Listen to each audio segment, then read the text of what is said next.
incomplete, apparently, or is that going to be a fumble? No, they're calling it back. Whistled in. Picked up by Mark Cotney from Cameron State, and what a hit by Danny Reese, number 46. We've talked about Swan's ribs. You're going to see him here take a shot right to those ribs. He's wearing a flak jacket, so it's not going to be quite as painful, but boy, I'll tell you, that's hard when they put that shoulder right to you and you're trying to tuck that ball away. The ball not under control. Reese, who was a former teammate of Swan when they played at USC for Johnny McKay. On the line of scrimmage, John Cobe working on Selman, number 63, and of course he's getting help from number 74, Penny. Normally, teams putting 2 or 3 people on him. We're going to see more and more of him during the day, I'm sure. Colquitt, a good kick, aims it to the sidelines, and it kicks out of bounds at the 8-yard line. Chuck Noll couldn't ask for much better than that. So Tampa Bay will have its first offensive possession when we return. They'll start from their own 8-yard line. A vocal crowd ready to let loose here in Tampa Bay. They've waited a long time to see these Buccaneers against the world champion Steelers. Doug Williams with Ricky Bell, Yuri Eckwood, both good pass receivers, wide receivers, and the offensive line will give you after this play. Williams in his 3rd year from Grambling. Play action on the first play from his own goal line. He hit Gordon Jones, and Jones has hit at the 16-yard line. Jones, who attended and was an All-American at the University of Pittsburgh. Offensively now, the rest of the Pittsburgh team, the Buccaneers, Gordon Jones and Isaac Higgins are the outside men with a fine tight end, Jimmy Giles. Dave Revis, a former Steeler, one of 2 left from the allocation draft here in Tampa Bay. George Arno, younger brother of the center of the Seattle Seahawks. Steve Wilson, Ray Snell, a rookie from Wisconsin. Charlie Hanna, his brother, the All-Pro. Top offensive blocker, New England Patriots. 2nd down, 2. The give is to Bell, and he slams forward, close to a first down. Tom Beasley from Virginia Tech, playing for the injured John Banaszak at right end, made the tackle. Defensively for the Steelers, L.C. Greenwood, Joe Green, a lot written about them this day. Are they too old to bring about a good pass rush for the Steelers? Steve Furness and Tom Beasley for the other injured defensive ends. Ham, Winston for Lambert in the middle, Robin Cole, the linebackers. Familiar names in the back 4 for the Steelers, Johnson and Blunt at the corners. Donnie Shell, their leading interceptor, with 6, and Mike Wagner, who has 5 thefts on the back line. The measurement for first down. Dick, the Steelers have certainly been hurt, as you see the first down registered there. The Steelers have been hurt tremendously by first down passing. And right off the bat, here comes Tampa with a first down pass, which they completed. One of the problems they've had is that they traditionally have played run on first down situations. That means your pass rush is slow, and if you give a quarterback time, especially under the new rules, he's going to get a receiver open. You see 86 Jim Obradovich come in to join Jimmy Giles, 2 tight ends. Jones comes out. Bell is the leading rusher for Tampa Bay, 435 yards, but Yuri Eckwood has complimented him with 385. They're stacked up in the eye. Fake to Eckwood. Williams a lot of time, and wide open is Eckwood. Fumble! And who's got it? Mike Wagner of the Steelers at the 39-yard line. And the Steeler fans, some 4,000 or 5,000, they stand and cheer. Again, the first down passing, and you see the problem that the Steeler defense has had all year. They are not able to get to the quarterback. Williams with plenty of time to throw the football, and he does something interesting here. Throws it, nice, soft little pass there. Not the zippers that he's been throwing earlier in the year, but the ball right there bounces free of the receiver. It's open. Wagner just outduels Jimmy Giles, number 88, for that football.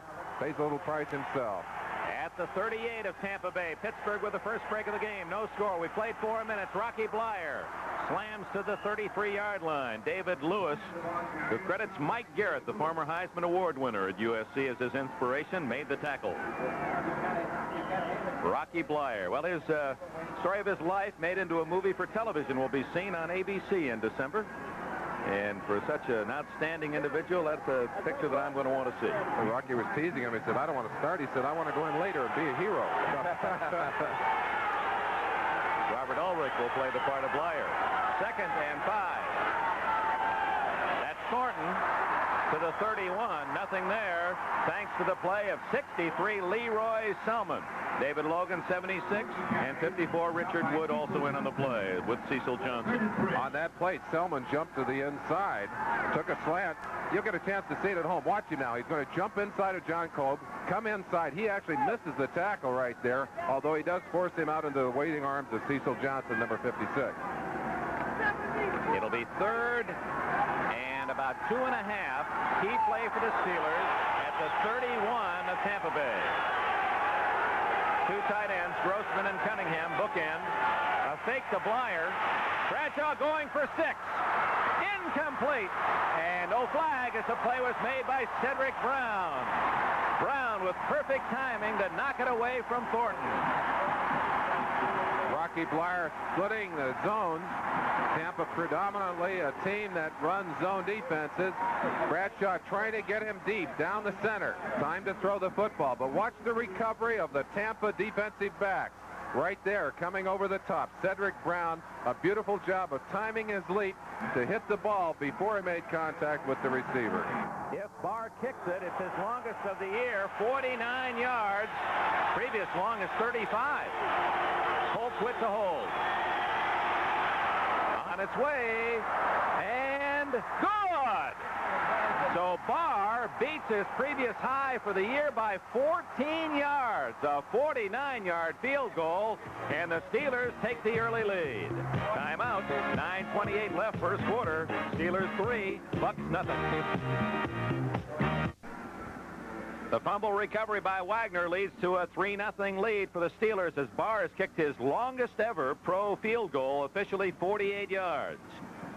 The kick by Pittsburgh, aimed toward Gary Davis. He's at the 5, 10, the 20, and down at the 22, 23-yard line. Davis from Cal Poly San Luis Obispo, the former Miami Dolphin. One of the problems the Steelers have had with Barr is the length of his kickoffs. That ball dropping on the 5-yard line, but excellent coverage by the Steelers as they got down and were able to hold the Tampa Bay Bucks on their own 23-yard line. That's a lot of green between you and the goal line when you start down there. Yeah, they started the first time from their 8-yard line. Doug Williams, a lot of field ahead. Bell and Etwood. And then gives to Etwood. Nothing there. Joe Green and Tom Beasley with greeting party for Eckwood. And he loses yardage. One of the most vocal Steelers during this time of trouble, number 75, Joe Green. He really is the longtime leader of that defense. Just quickly inside of massacred that ball carrier. Gets a lot of help from Beasley, number 65, but Green had him all the way. With the injuries to the guards, especially Greg Roberts, who was hurt last week, with Yarno and Snell, two rookies, or actually Yarno in his second year, playing at that position, Pittsburgh's going to throw a lot of defensive stunts at Tampa Bay today. It looked as if they might have had a little one on there. Williams. There's no flag. Down at the 45-yard line, the fans didn't like that. They felt that 89 Kevin House, a speed burner, was bumped by Ron Johnson. I'd reached in my pocket up here in the stands. No, it looked like there was a little bumping going on. Williams, one of the things that Williams has done in the past when a call like that was not made, he's gone down to argue with the officials. He's being pretty cool about it. I'm sure that Coach McKay and Bill Nelson, the quarterback coach, are trying to get him to show some maturity. One of the things he has to do, certainly has all the tools that a great quarterback needs. Mobility, can run the football, a powerful rifle of an arm, just needs a little finesse and a little bit of experience. Sounds like the same thing they said about Terry Bradshaw about 8 years ago. That's Hagan's in motion on 3rd and 12.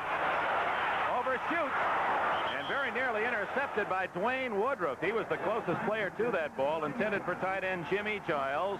And Tampa Bay is going to have to give the ball up on the punt as Tom Blanchard, number 2 in the National Conference, comes in to kick it. Former quarterback at Oregon. The Ducks out there on the West Coast celebrating a big win against UCLA yesterday. And here in Florida, they're talking about Florida's near upset of Georgia. The Bulldogs, the only unbeaten, untied major college team after yesterday's play.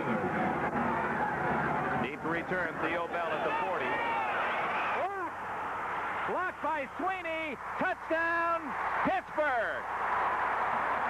53, Dennis Winston gets the touchdown.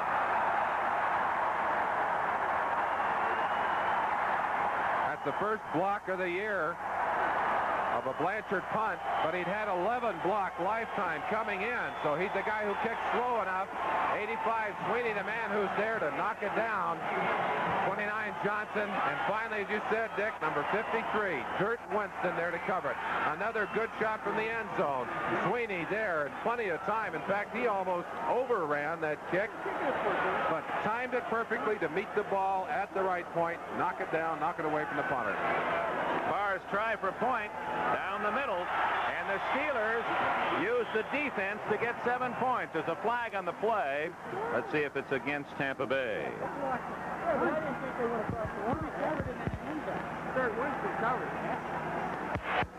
We have 12 men on defense. The kick is good. Penalized on the kickoff. 5 yards against Tampa Bay on the kickoff, as announced by Fred Wyant, the referee. The Steelers, special teams, block a punt. It's worth 7, and Pittsburgh leads 10-0. So Pittsburgh, the defending Super Bowl champions, recover a fumble in Tampa Bay territory and turn it into a 48-yard field goal. And now a block punt recovered by Dirt Winston, and they lead 10-0 as Barr kicks it off. You see it coming right at you from Gary Davis's point of view. And it's Davis at the 8-yard line. And toppled at the 30. Good low tackle by Calvin Sweeney. And Sweeney, number 85, made a couple of big plays. The biggest, of course, that block punt. This telecast presented by authority of the National Football League, intended for the private use of our audience. Any rebroadcast or other use of this telecast without the express written consent of the Tampa Bay Buccaneers and the National Football League is prohibited. The last time the Steelers blocked a punt 8 seasons ago.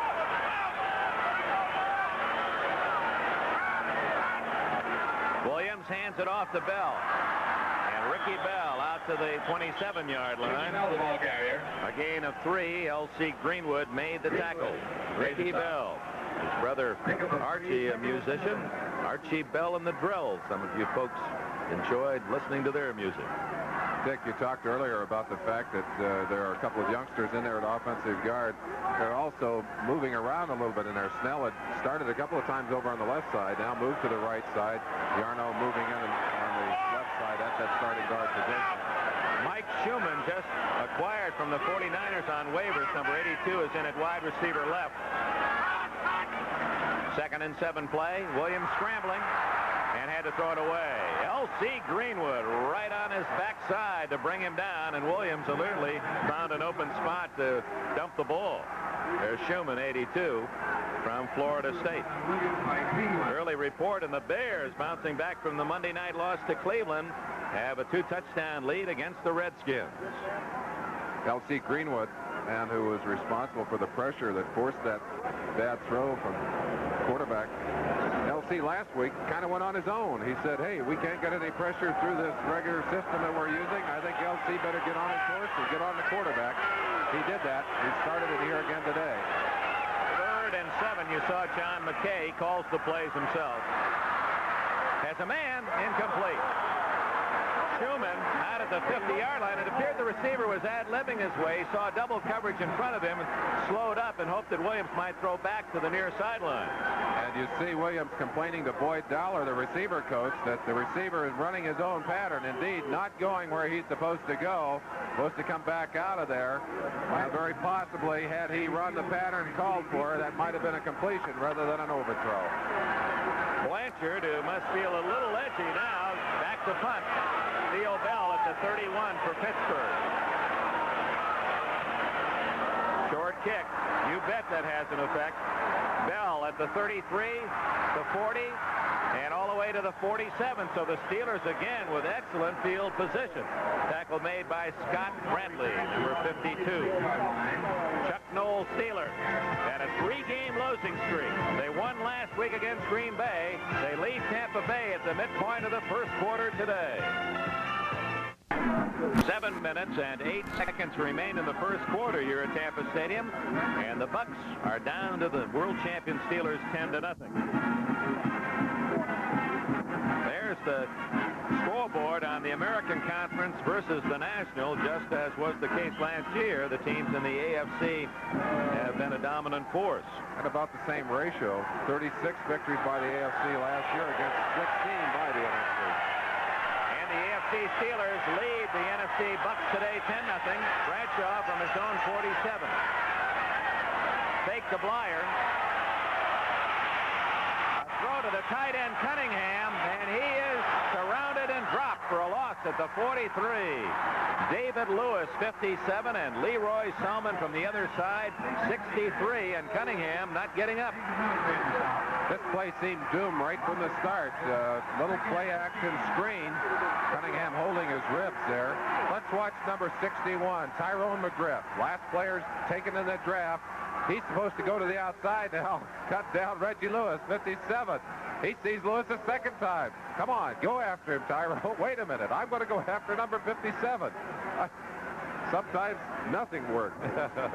Tyrone, who's done a great job as the last player picked in the draft from Florida A&M. As Chuck Noll might identify with the last player drafted. He was the 21st round pick out of Dayton by the Cleveland Browns and was also a guard.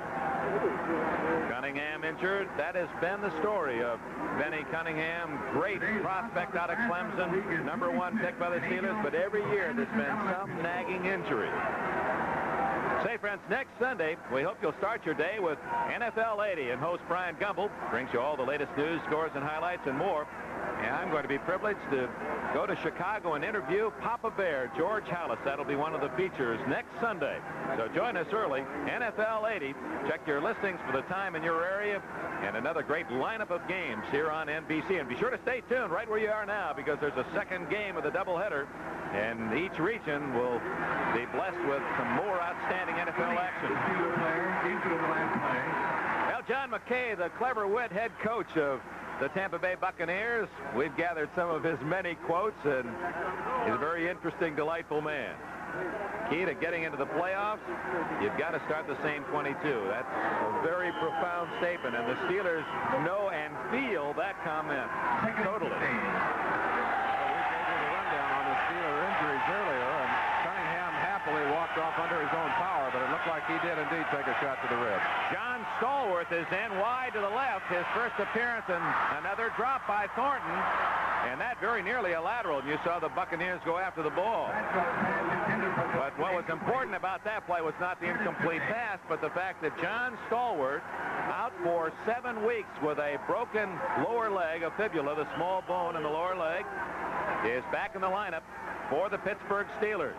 What a welcome return. Number 82. There you see him, the far end of the huddle. Neither team able to get much going offensively, Dick. The Pittsburgh Steelers converting 1 of 3 first downs. Tampa has yet to convert on a third down situation in this game. And Bradshaw, 2 of 7 for 7 yards, facing 3rd and 15. 3 wide receivers in, Swan, Stallworth, and Smith. Bradshaw, a lot of time, intercepted by 52, Scott Brantley, and he takes it to the 49. And now the turnover sparks the emotions of the Tampa Bay fans.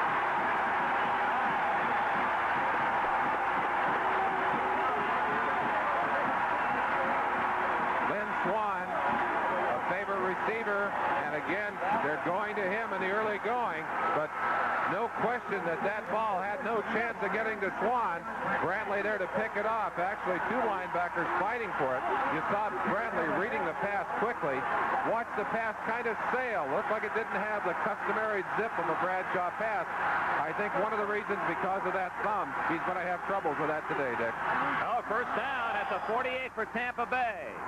The give is to Bell. And he's all the way to the Pittsburgh 44-yard line. A gain of 9. Johnny Shell knocked him out of bounds. Talking to the coaches of these Tampa Bay Buccaneers, they said, you know, if we're going to win this game, we're going to have to do what we do best, which is to run the football. Now they realize that they're running into the strength of the Pittsburgh defense. The Pittsburgh defense has been effective against the run. They've really been hurt by the passing game during this season. But on that particular play, they were able to convert a very good run and a second and short. Give the bell again, up the middle, and a first down to the Pittsburgh 41-yard line. Gary Dunn, 67, made the tackle. Pittsburgh, with the injuries to Banaszak and White, have only one reserve for that four-man defensive line. So Chuck Noll's going to use Gary Dunn at various positions to try to give his other four men a breather today in this heat and humidity. First down for Tampa Bay. Scott Brantley's first pro interception, giving the Buccaneers field position.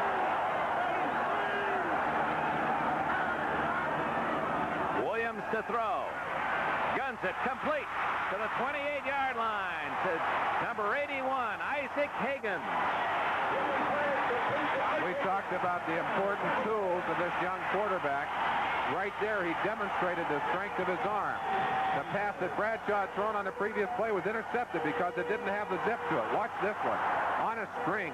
No chance to take that one away from Hagan. A rifle shot for Hagan, who has not caught the ball as much as he did last year when he came up with 39 receptions.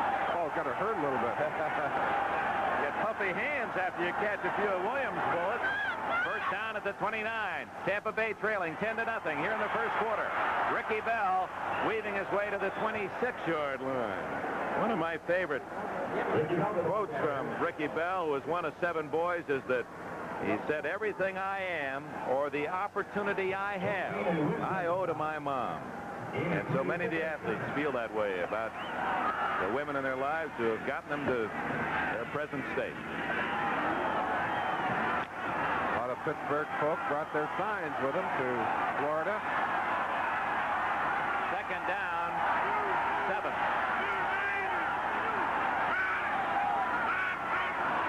Williams will throw. Going for 6. Touchdown!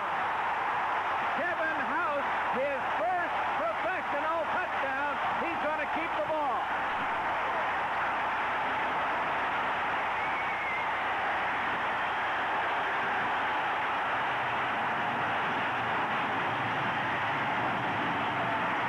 Chance to watch a pass that must be thrown perfectly because Ron Johnson had excellent position on Kevin House, but he took his eye off the man at the critical second when that ball was coming in and had no chance to react to it.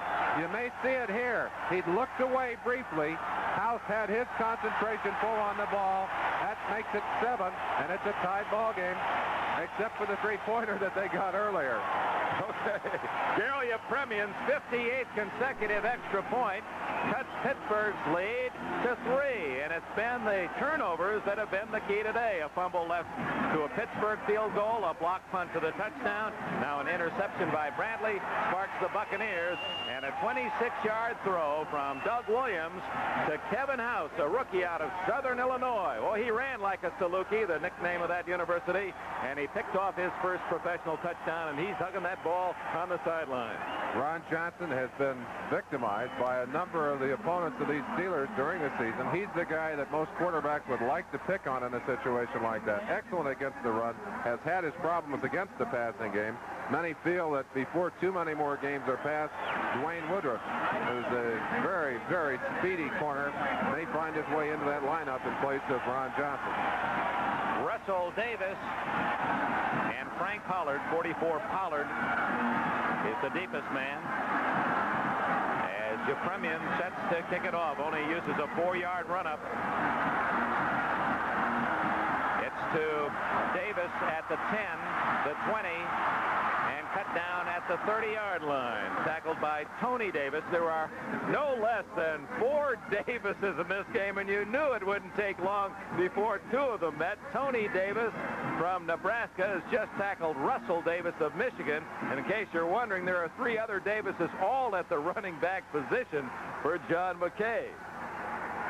Next Sunday, there's the lineup. Merlin and I will be in Pittsburgh. The Browns and Steelers in their rematch. Baltimore, Detroit, another great game. There's the lineup next Sunday, a doubleheader on NBC. the 31, it's Blyer picking a hole. He's out to the 40-yard line, and a gain of 9 for the veteran Blyer from Notre Dame, the second oldest running back in the NFL, just a bit younger than Preston Pearson of Dallas. Before that play, Dick, the Steelers were averaging just a half a yard on first down plays, which means that you're putting yourself in a desperate position on every first down. Tampa Bay, on the other hand, averaging 6.3 on their first downs early in this ball game. Bradshaw reversing it right there, puts himself in a second and short. Animated Chuck Noll fired up on the sideline. 10-7 Pittsburgh as Blyer blasts for the first down out to the 43. Richard Wood, the first three-time All-American in Southern California, made the tackle along with Dewey Solomon, 54 and 58. Interesting to see the change in Chuck Noll. Working with him last year and the year before, withdrawn, very low visibility, but this year when his team started to have trouble, boy, he really came to the forefront, took some of the heat off his players, had become a more visible and a more emotional part of this scene. Well, that is for certain. Yesterday spent all kinds of time with me talking about gourmet cooking. Sidney Thornton is into Tampa Bay territory as he powers his way all the way inside the 49. Dewey Solomon ran him out of bounds, about 2 yards short of another Pittsburgh first down. We talk about number 20, Rocky Blyer, being a money player. One of the reasons he is, he blocks as well as carries the football. He's not afraid to sell his body out in there. Faking into the line, he's going to get in anybody's road he can for as many years as he's played. And as short as he is sometimes on the athletic end. And I kid him about not being a great athlete when you stack him up against some of these great running backs. He is a great performer, and I love him for that. You bet. So many folks can identify with that. You've got all the talent, gifted talent, innate talent. A little easier. Thornton, first down and more. He's all the way to the 38-yard line, and they're ripping some big holes in that Tampa Bay front line. Mark Cotney, the safety man, made the tackle with 2.5 minutes remaining in the first quarter. The Steelers leading 10-7 and on the march. Sidney Thornton leaving the field. Greg Hawthorne in. We didn't even list Thornton among the injured. He's still nursing a neck injury that has really taken away some of his effectiveness, but he did run effectively for the first down on that play. Leading rusher in the game, Thornton, with 29 yards. Franco Harris probably will not play today. Blyer. First down, he gets it to the 35-yard line, a gain of 3. 2nd and 7 for Pittsburgh. David Logan, Dewey Solomon made the tackle for Tampa Bay. Interesting change in the game. I was talking to Mike Webster, the center for the Pittsburgh Steelers. He said this is the 6th game in a row against the 3-4 team. We've got 6 more before we see our first 4-3 team, the San Diego Chargers. Well, I can remember when those percentages were exactly reversed, and it wasn't that many years ago. In fact, you didn't see any 3-4 team. 2nd and 7 from the 35. The toss to Blyer. Well read. David Lewis, 57, supported by Curtis Jordan, 25, and also 52 Brantley. Well, most of the action is going to feel like it's right in your living room. You get a chance to run with us from the end zone. Watch Brantley, 52 coming out, but it's 57. Lewis did a beautiful job. Just lifted him up off the ground and dumped him on his backside. That's some outstanding defensive play. Danny Reese, the 5th defensive back, is in for Tampa Bay on 3rd and 6. 3 wide receivers. Open Blyer. There he is.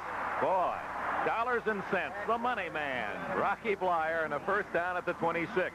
Cotney made the tackle. Dick, we talked at the top of the show about the problems that you incur when you cannot get pressure on the quarterback. And there was a perfect example of it. Bradshaw could have sat back there and eaten his lunch and read a book while he was getting ready to throw that one. And you cannot allow a good quarterback, can't allow a quarterback, period, to have that kind of time. Bucks are going to have to put some pressure on him. Let's repeat that statistic. Tampa Bay is last in the NFL in sacks. They have only 10. Number 45, Russell Davis from the University of Michigan. Down to the 20-yard line before Lewis and Solomon can make the tackle, but it's a gain of 5. It'll be 2nd and 5 as the first quarter comes to an end here at Tampa Stadium. Sellout, maybe the largest crowd in the history of the Bucs, 72,000. See the Steelers lead by 3. Merlin Olsen, Tampa Stadium. The Steelers and Bucks, the first quarter statistics, quite even. Quite even in totals, a little bit different than the way they've been achieved. Steelers rushing very effectively here in the early going. 10-7, Pittsburgh leads Tampa Bay, first play of the second quarter. It is 2nd and 5 from the 20. The give to Greg Hawthorne. He has a first down at the Tampa Bay 19. David Logan chased him down with Dewey Selman. Hawthorne from Baylor, and congratulations to the Baylor Bears, who have clinched at least a tie for the Southwest Conference Championship. And Hawthorne, very proud of that, as is Frank Pollard, another ex-Baylor star. Excuse me, I think I said that was the 19, the 14-yard line. First down for the Steelers. What is that? Isn't it St. Petersburg that's very near Tampa Bay? Well, that's where our booth is. We're a long way from home here at Tampa Stadium. Leading 10-7, Bradshaw into the end zone. Touchdown or not? Did he catch it?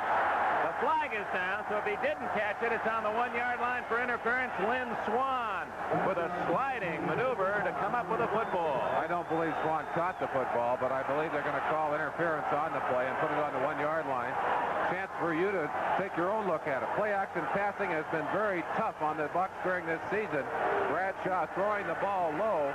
No way to tell whether he caught it there. If you did get an idea, well, Aaron Brown says no, he didn't catch it. The official's going to make his announcement now. Apparently he did not, because they put the ball on the 1-yard line. That'll be the interference call. No announcement. That's first and goal at the 1-yard line. We'll just assume we're right then, Dick. Maybe the first time. Up the middle, Hawthorne can't get in. Cedric Brown and Curtis Jordan up from the secondary to help out number 77, Bill Kohler. Not very imaginative ball control running by Hawthorne. Number 27 looked like he just kind of half-heartedly threw his body in there. That's not what you teach a goal line runner. You teach him to explode up in there. If he can't find a hole, he's got to make one. That's his job. He lost half a yard. It's 2nd and goal. Thornton is in along with Russell Davis. Thornton. Touchdown. As he did just what you said, Merlin. He just ran right over number 34, Cedric Brown, and a little extracurricular activity.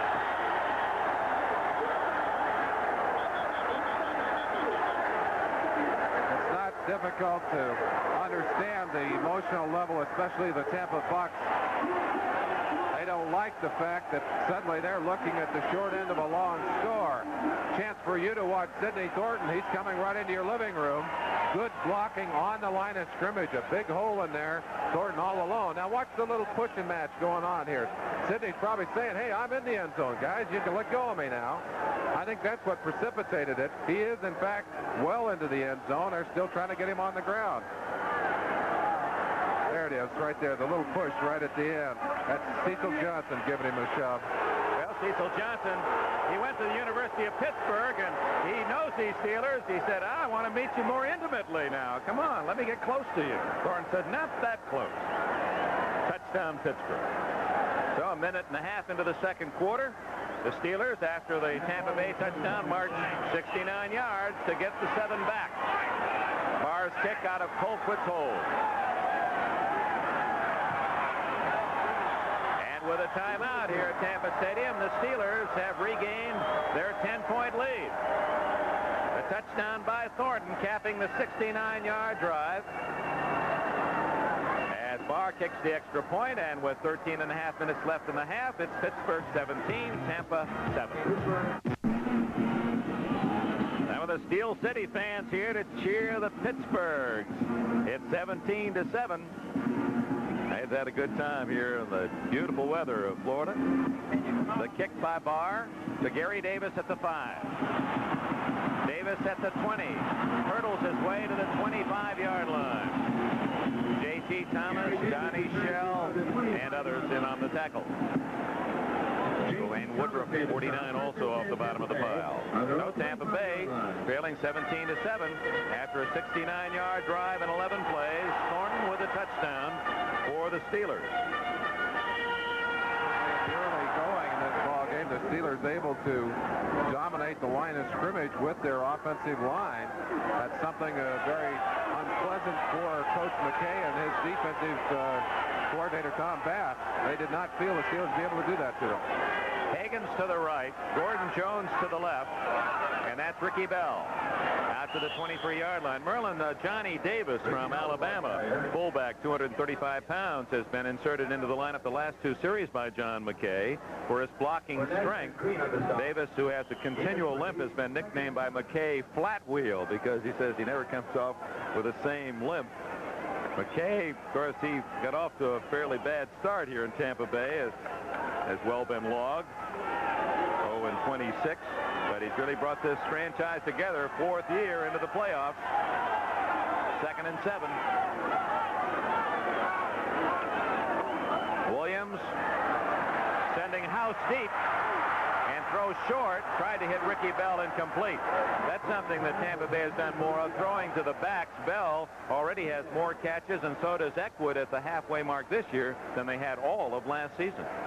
Certainly in comparing the amount of pressure that Williams has had on him during the early part of the game as opposed to the pressure that Bradshaw has had, no question the Steelers are mounting a much better pass rush than the Tampa Bay Bucks.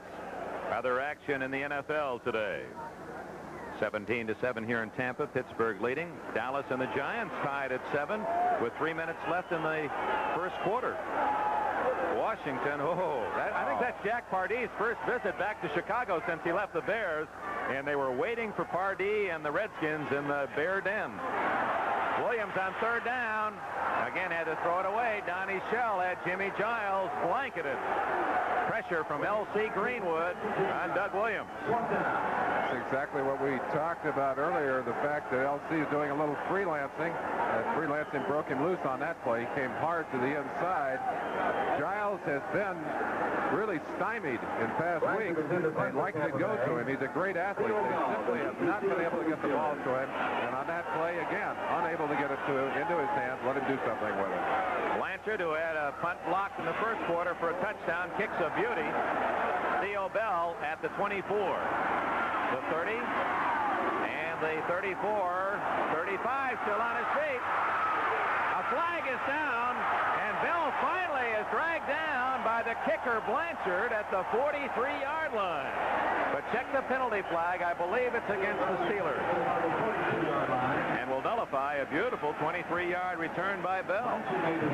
Bell comes into this game leading the AFC in punt returns, second in the NFL overall, and would have beefed up his average very healthily with that one.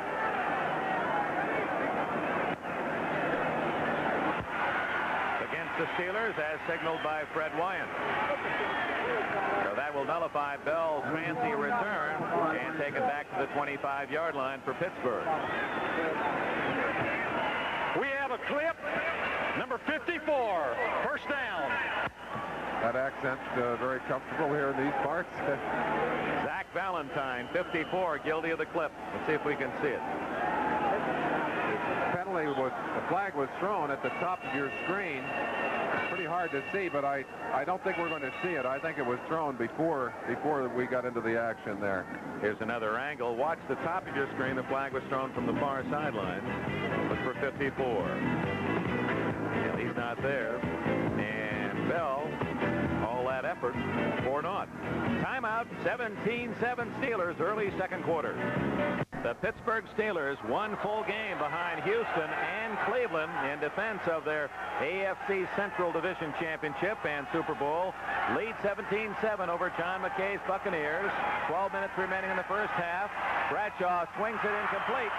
Russell Davis was not looking for the football. David Lewis, 57, covering for Tampa Bay. Chuck Noll putting a lot of people in and out of the game. As we said, it is hot, it is humid, and the ability to perform certainly affected by those conditions, especially for a team that trains in the cool weather. Tampa Bay will get the other side of that coin next week when they travel to Minnesota to play the Vikings. It might be a few degrees difference in temperature. It's 82 at game time today here in Tampa. Maybe even some of that funny white stuff on the ground. You bet. Something that Terry Bradshaw has never been bothered by in Pittsburgh. Up the middle, and And Davis all the way to the 32-yard line, but that's short of the first down.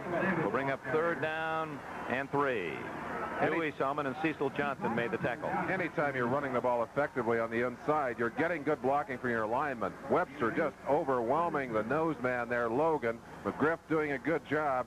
And although there were 4 Bucks in on the tackle, they're making that tackle after the ball carrier is well into the secondary. Jim Smith, top of your screen. Split left is Theo Bell. Randy Grossman, the tight end, to the left. Hawthorne and Davis, 2 youngsters behind Bradshaw.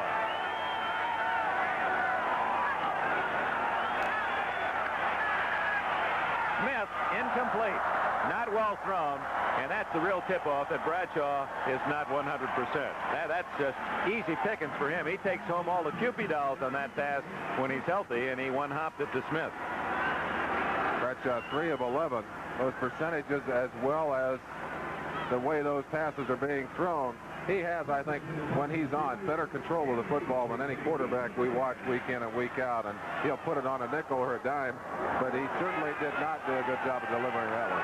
Deep to return, Danny Reese set an NFL record last year, 70 punt returns, only 1 fair catch. Beautiful kick by Colquitt. Reese at the 16, the 20. Spins and gets to the 24-yard line. Good coverage by the Steelers. Key man downfield, Dwayne Woodruff, and 51 Lauren Taves. Calvin Sweeney, 85, also a piece of the action. Timeout, 11 minutes left in the first half. 15-7. It'll be Tampa's ball at the 25-yard line. I think while we have a second here, it might be interesting to set the needs of these 2 teams. Both of them obviously feel this game is terribly important to the remainder of their season. The Steelers, however, want to solve some of their own interior problems. They're doubting themselves, asking questions. A good performance here, a continuation of what they've started in the first half, would go a long way toward doing that. We want to pursue that point. The Steelers, for the first time in a long time, a lot of self-examination and concern. Big hole, and Ricky Bell gains 10 yards to the 35-yard line before Donnie Shell can bring him down. First down. Coming off of the right side, Joe Green, number 75, gets cut down from behind on that play. Bell finding lots of room to run. Ham driven downfield, late getting in on it. Like number 31, Donnie Shell, as you said, Dick, the man who finally had to come up and make it. Not a good stat when your safety is the last man between the runner and the goal line. So it's a first down, Tampa Bay, trailing 17-7. Doug Williams flares it out to Johnny Davis. And Davis, one of the many Buck Davises, is out to the 38-yard line, 2nd and 7. Almost looks as if Williams is afraid of his power as a thrower. I mean, he just almost wants to apologize. Just put that ball out there. He really has a live arm. I wonder if he was a baseball pitcher. I think he was a fine baseball player at Grambling. You know, his older brother Robert was a AAA, made it to the AAA level, professional ball as a pitcher. And his younger brother Mike is following his footsteps at Grambling as the Grambling quarterback. He's a senior. 2nd and 7. Bell out to the 43. Jack Ham 59. And Dennis Winston 53 on the tackle. It'll be 3rd and 2 for the Bucks. Here's an update, and a surprising one at that. The Giants holding their own with the Cowboys at 14 with 10 minutes left in the first half. Robert Newhouse, in fact, has just scored for Dallas to tie the Giants. 3rd down, Pittsburgh 2 of 7 in converting today. Tampa Bay 0 of 3.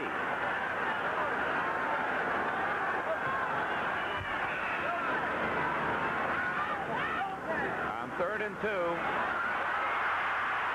Bell, there wasn't a hole, so he found one and has a first down near midfield at the 49.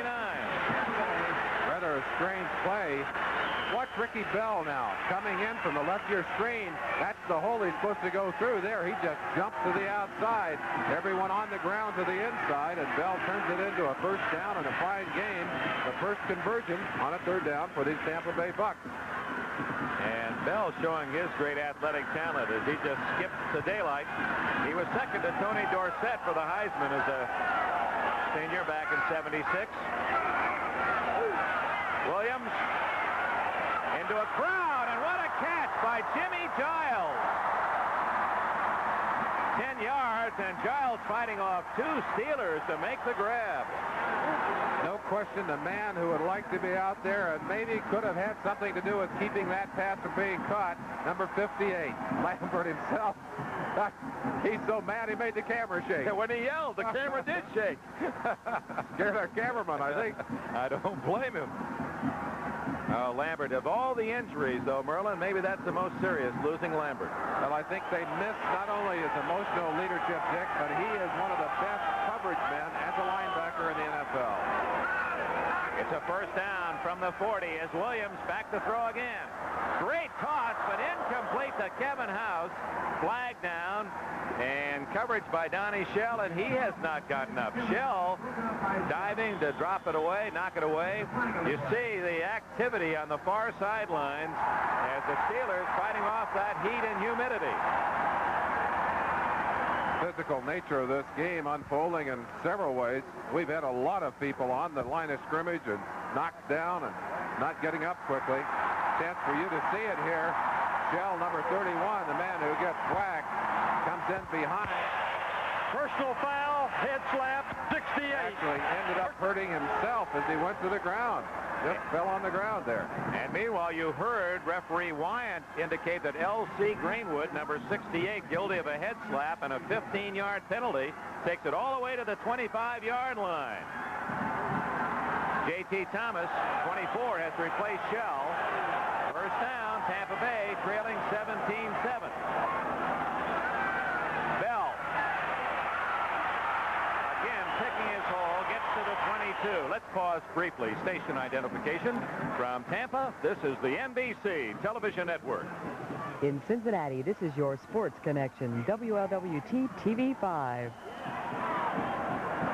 Ricky Bell closer to the 21-yard line. Second down and 6 to Kenberg, Merlin Olsen.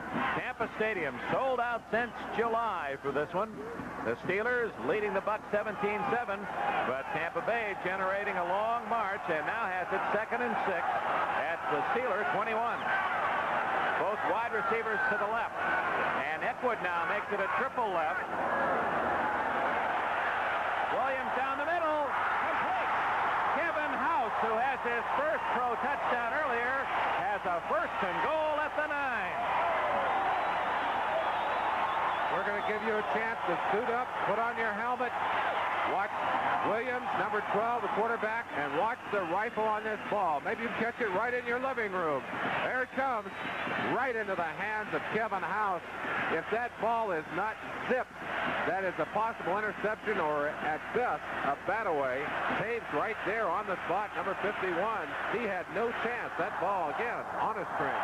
Larry Cirillo, our producer, had that camera in the right place at the right time. Ricky Valls dropped for a loss back at the 12-yard line. And Harry Coyle, our director, working here in Tampa today. And boy, I like that low-angle shot right, where you really do get a sense, a feel for the power and the intensity of this game. This is a physical football game, too, Dick. And we've seen, as I said, a number of players go to the sideline with injuries already. Some very physical hitting going on down on the line of scrimmage. And the early battle was being won on the line of scrimmage by the Pittsburgh Steelers. Tampa now asserting itself and coming back. It's a big play by the Steeler defense on first down, a -3, so it's 2nd and goal from the 12. Williams wide open. Jimmy Giles, touchdown. No one from Pittsburgh within 15 yards of Giles.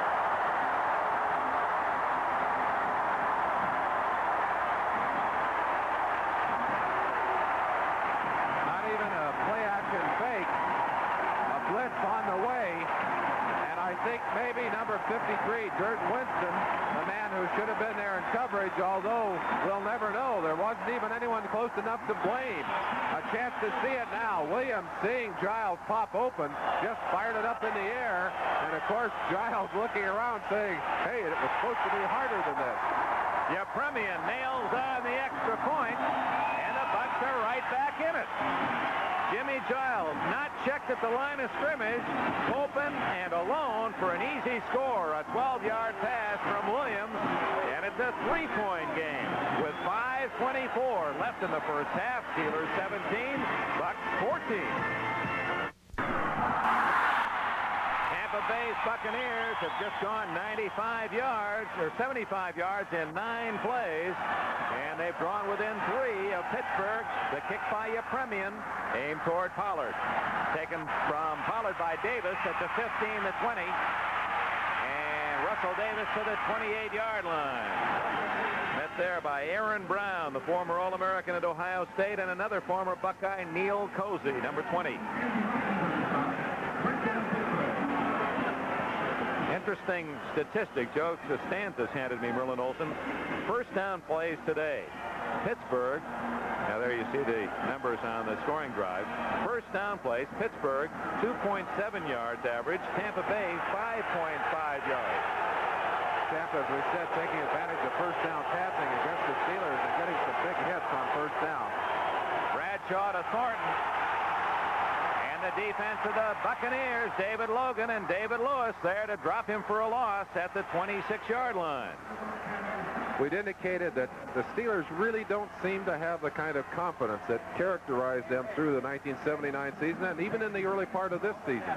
You're seeing it here. They're a little tentative, and I think part of it comes out of the fact that they're not used to making the glaring kind of mistakes that you just saw on a play that, I mean, it shocked everyone. And I think the offense is impacted by that, too. They're looking tentative out there. It used to be the Steelers' offense would score, and they'd say, okay, defense, go get him, stop him, you'll get us the ball in 3 downs. It's not working out that way. Over the middle to Blyer, 31-yard line. That's short of a first down by plenty, and brings up third down as Scott Brantley, 52, and David Lewis, 57, make the tackle, and Brantley, 52. He's about as exciting a young linebacker as we've seen all season. He really goes to the ball. He also has 4.7 speed that helps him get there. And he's not afraid to throw his body around, as we've already seen. Danny Reese comes in as the 5th defensive back for the Buccaneers. Third down and 6. And a long 6 for Bradshaw. Stallworth is in. A lot of time. Batted. Incomplete. It was knocked in the air by number 65, David Stalls, and the Buccaneer fans cheer the defense.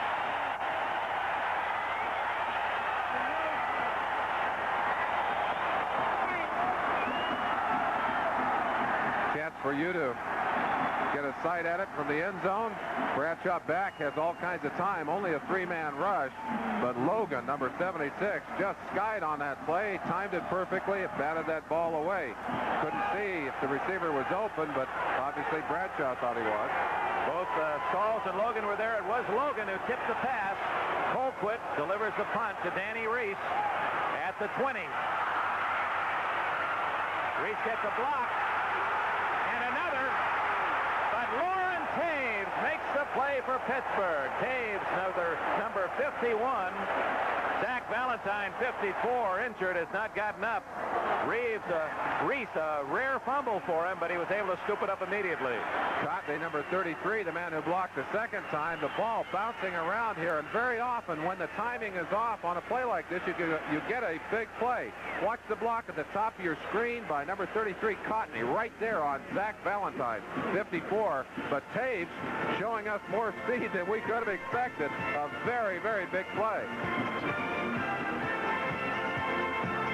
Mark Cotney throw the block on 54 in white. Oh, you saw the head snap right forward, but the block, a very clean block, taken high with the shoulder, not the helmet. Cotney just doing his job, and the game of football is a violent and at times a brutal game. Had Cotney wished to injure Zach Valentine, he would have hit him in a different way, would have gone after his knees or would have put his helmet into the chest or into the head. Did not do that. A very clean block, but a very wicked block in that it really devastated Zach Valentine. Tampa Bay will have the ball at the 20-yard line. That's good news. Valentine able to get off under his own power. That's the 4th Steeler that has received attention today. Cunningham, Valentine, Donnie Shell, and Wolfley all have been down with hard hits from Tampa Bay. John McKay said yesterday, to win, we have to play a very physical game against a very physical team, the Steelers. And that's something that's been absent in this Buck style of play. They have not been dominating the line of scrimmage. They have not been delivering that kind of intensity in the games they've played during this season. 17-14, Tampa Bay trails. They have the ball at their own 20. 3.5 minutes remaining in the first half. Bell out to about the 24-yard line. Ron Johnson, Jack Ham make the tackle. John McKay, who was taken from USC to coach the expansion team, Tampa Bay Buccaneers, back in 1976. And at the time, he said, how long will it take to be a championship team? 5 years to build a contender. Because they got a 5-year contract. 6 if I'd had a 6-year contract. Well, now he has 5 more years. He's going to be here for 5 more. He's done a good job in a short period of time. Eckwood, just when it appeared he had some running room, Dennis Winston, 53, closed the door. So it'll be 3rd down and 4. Let's go to New York. Brian Gumbel here in Tampa Bay at 17-14. The Steelers leading the Bucs now to NFL 80. All right, Brian, and of course Cleveland will be playing at Pittsburgh next Sunday. Wide open is Higgins. First down at the 40-yard line as Williams hits Isaac Higgins. A 14-yard completion. Again, first down passing. And although the Pittsburgh Steelers have adjusted their thinking, they're still having difficulty, having some extreme difficulty in getting to the quarterback. Or the second down play. A 2-minute warning has been given here in Tampa Bay. The Pittsburgh Steelers lead by 3 against Tampa Bay, but the Bucs are on the move. And the Bucs have the ball, plenty of time. All timeouts remaining. 2 minutes left, first half. That last first down pass from Williams to Higgins, who was wide open after Ron Johnson slipped and fell on the coverage. Higgins in motion. Toss it to Gary Eckwood. Flag goes down as Eckwood is hit out of bounds at the 39. L.C. Greenwood. He's 34, but he still moves with the quickness of youth there to get Eckwood out of bounds. Greenwood, a performance leader for so many years. And one of the questions being asked, and you indicated it earlier, are people like L.C. Greenwood, Joe Green, Mike Wagner, they're all over 30 years old on that defense. Are they getting too old to perform as they did once? But obviously they have lost some of their zip, no question about it. They have not, however, lost their ability to play the game of football, and you saw L.C. doing a good job there. And Paul Zimmerman had an interesting article in the current edition of Sports Illustrated just addressing himself to that fact. Is this it for the Steelers? Are they through, or will they be able to put the pieces There is no foul. No foul. Well, that's one that both the Steeler and the Tampa Bay fans can applaud because neither knew against whom that flag was thrown. Jack Lambert has come into the huddle for the Pittsburgh Steelers. Lambert, 58, has been inserted into the lineup. They couldn't keep him on the sideline. Doug Williams has completed 5 passes in a row, and this is a passing down, and there's Lambert. And Williams is going to throw. Jack Ham, 59, buries Eckwood. No, it was Bell with the ball, as Ham, the great outside linebacker, read it well. Chance to watch it again. Williams making the look downfield and then dropping it off. A little screen pass, but he didn't fool the veteran All-Pro 59, Jack Ham. And he comes up and puts a crunching tackle. You can see the excitement. Lambert looking quickly, reading the play well, reading the fake play well. Giles now knows the play, but watch him protect himself here. He said, hey, I got a bad pin here, and it plays over already. It's just none of that blocking stuff. 3rd down and 15. Higgins, too far. Now Higgins, the ball thrown out of bounds. Mike Wagner on the coverage for the Steelers. To get it again, the incredible power, Doug Williams' arm. He just flicked that ball out there, and it just continued and continued. Has a little trouble at times with his release. Tends to release the ball a little early, and the ball will take off. But Steve Burnett was helping him that time, getting there, putting some good pressure on him. Tom Blanchard to kick it to Theo Bell. Bell at the 28 on the run. 35 picks up a blocker. And And he takes it all the way to the 46-yard line, so Terry Bradshaw is going to have good field position. And 50 seconds remaining in the first half when the Steelers put it in play, leading 17-14. So right now to NFL 80 and Bryant. Up to date on all the scores, and Rocky Blyer down to the 45 of Tampa Bay. And the Steelers are not going to use one of their 3 timeouts. 41 now they call time. 41 seconds left in the half here in Tampa, with Pittsburgh in front 17-14, and Terry Bradshaw, those ribs encased in that flak jacket. You think that's going to be a trend, that the quarterbacks and the wide receivers are going to go to that device to protect themselves? I think with as many injuries as we have seen during this season, especially critical injuries, just on this team to receivers and quarterbacks, that might become mandatory equipment. Certainly the technology is there now of building a light enough protective device that it could be worn without hindering the performance. A number of players wearing them now as a part of their regular gear. I think we're going to see more and more of it, Dick. A reminder, next Saturday at 8 o'clock Eastern Time, and put on your flak jackets and watch Games People Play. We'll have the last semifinal round of the 3-ton tug-of-war, the Machinists versus the Firemen, plus Kansas City slugger George Brett, and lighting us on Over the Line, a fascinating baseball game for all. Shecky Green, one of the truly funny people in this world, master of ceremonies and America's best bartender, as the best from the East and the West meet to test their skills. That's all next Saturday on Games People Play here on NBC, 8 o'clock Eastern Time. A new time for Games People Play, so note that, not Thursday, but Saturday. 65, Tom Beasley in that cold, wet towel trying to cool off. I talked to Ralph Berlin, the trainer for the Steelers, asked him if he was making any special plans on the sideline. He said, not really. He said, one of the dangers of doing unique things to keep the players cool is you get them thinking about the heat. And very often the psychological impact is the worst part of it. 2 timeouts left.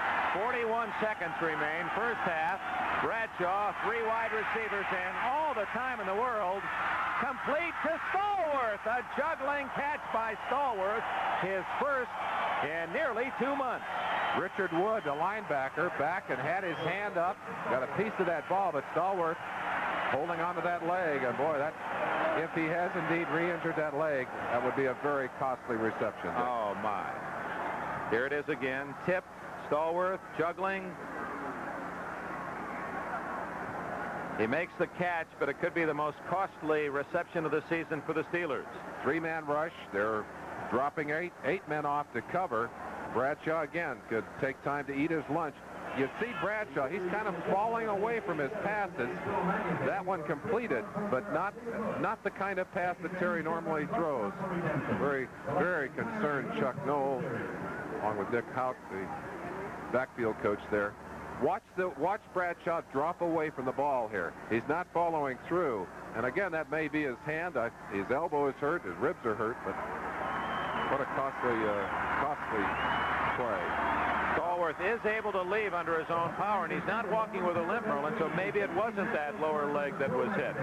That catch gives him a consecutive string now of 47 straight games, and which make that 46 in a row, in which he has caught at least 1 pass. That's a Pittsburgh record. Well, it's difficult to tell. He may be in great pain, but just too proud to admit it going off the field.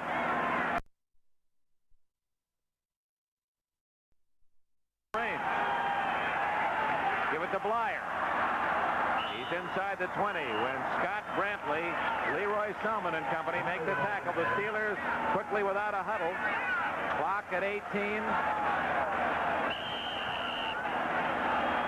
They've got 2 timeouts left.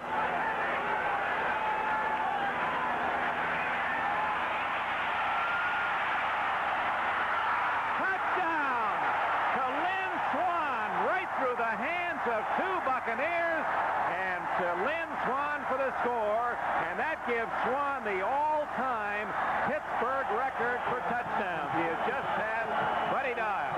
For the second play in a row, the ball is batted by one of the Buck defenders. Watch it right there. 54 Wood again, the second time that he has tipped the ball up. The first one to Stallworth, and that one to Swann on a touchdown. Lynn Swan on his own, cutting to the inside. The ball thrown short. Not a good pass, but the ball bounced out of what might have been an interception into a completion and a touchdown. Extra point is up and good, and the Steelers have put 7 points on the board in the final seconds of this first half. Merlin, it took them only 4 plays to go the 54 yards. They were a bit lucky, but they'll gladly accept that good fortune as Wood, who was a former teammate of Swan, tips the ball, and Lynn Swan right there. Buddy Dial and Lynn Swan starting today both had 42 touchdown catches, and Swan all alone. Many times he's been all alone, and he's just that in the record book now for Pittsburgh. Great irony. One of the people that Bass talked about was Wood, and what a fine job he's done in pass coverage, getting deep as he was on that play, getting into perfect position, but a critical mistake. Can't allow that ball to bounce into the air. Watch it again. You see that ball just bouncing. Now it looks like there might have been an interception here had that ball continued on its track. Had it not been bounced, I believe it was Brantley who would have had the interception, because the ball was thrown short. As it was, bounced off the hands of Wood, over Brantley's head, and into the waiting hands of Swan. There's just a little chip shot by Barr, goes out of bounds, and a penalty flag with it. Calvin Sweeney all but knocked up into the second row. Tony Davis over there for Tampa Bay. Tough Tony, as they call him back at home, and he's going to be assessed a penalty here. That's a needless foul. He took a shot. Tony, by the way, used to play with those Steelers. I'm sure he's feeling some frustration.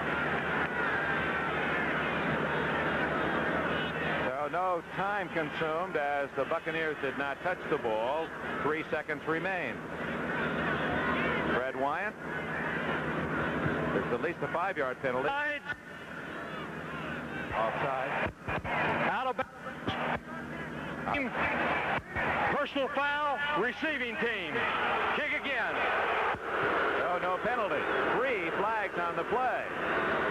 Now Lynn Swan's catch of that deflected pass makes it 24-14 Pittsburgh, and John McKay said that about Lynn Swan, his former player before the game. Well, you'd have to be lucky to be in the right spot. Even Coach McKay may not have known the ball would take that kind of bounce. Oh, there's no question. You have to be lucky to continue to win in the NFL, but who would have thought that Bradshaw would be completing them by bouncing them off the hands of the Buck linebackers?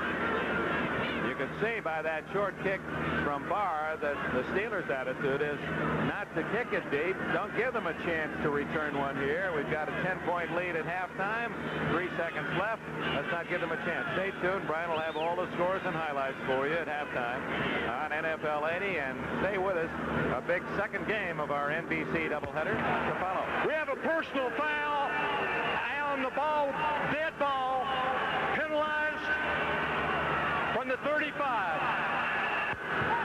That was for the hit out of bounds, I believe, by Tony Davis, although there was no number given. That takes precedent.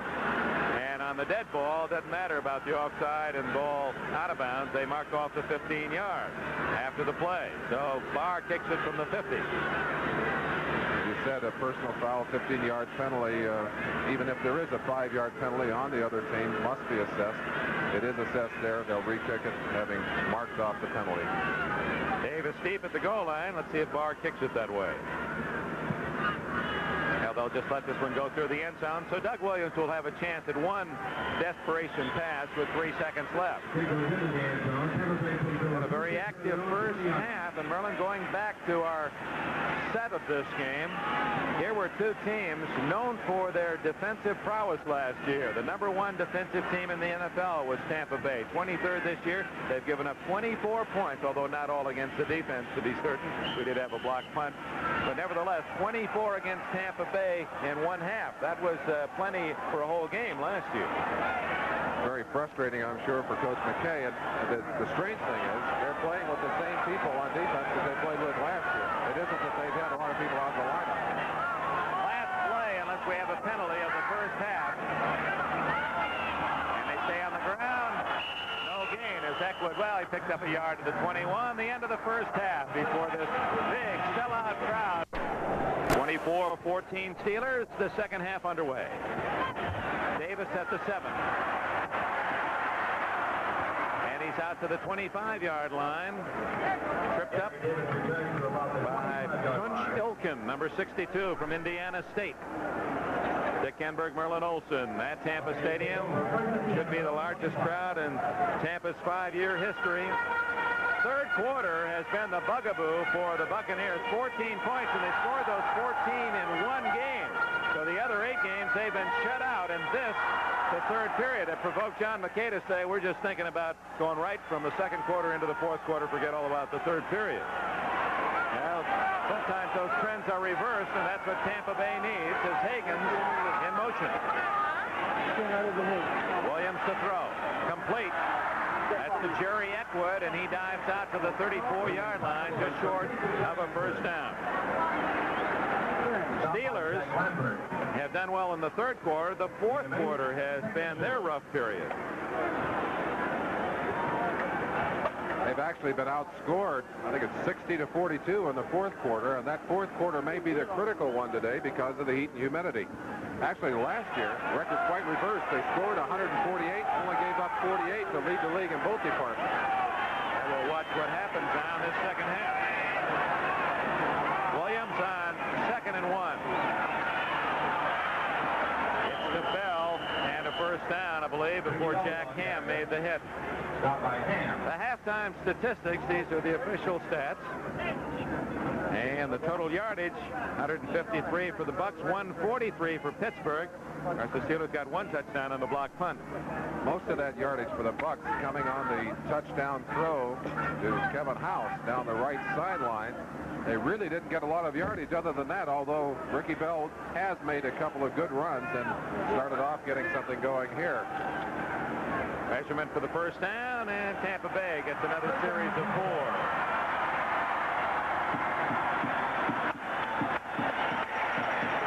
First down passing again. The key there as Doug Williams dropped back, had time to throw. Really what happened, I think, Dick, more than anything, Brian Sight showed everyone how vulnerable Pittsburgh was to first down passing. Hit on 14 of 21 for 194 yards in that Cleveland-Pittsburgh game. And he's off to a good start today against Baltimore. Under pressure, Williams has a man open, but it's out of bounds. Isaac Higgins, a little 5'9" receiver from Southern University.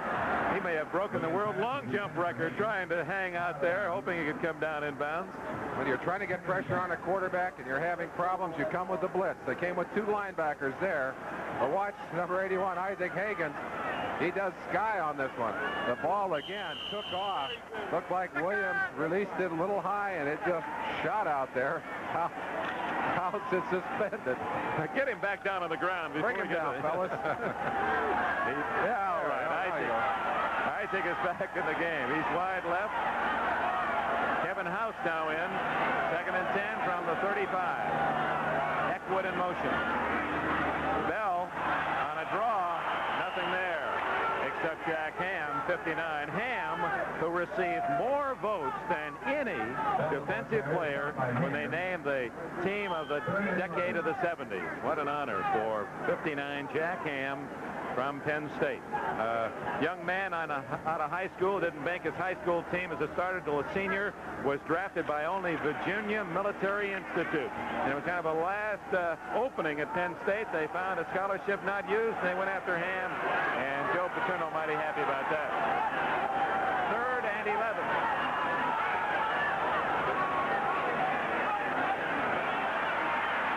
Over the middle, complete. Mike Schumann to the Pittsburgh 47. What a throw by Williams.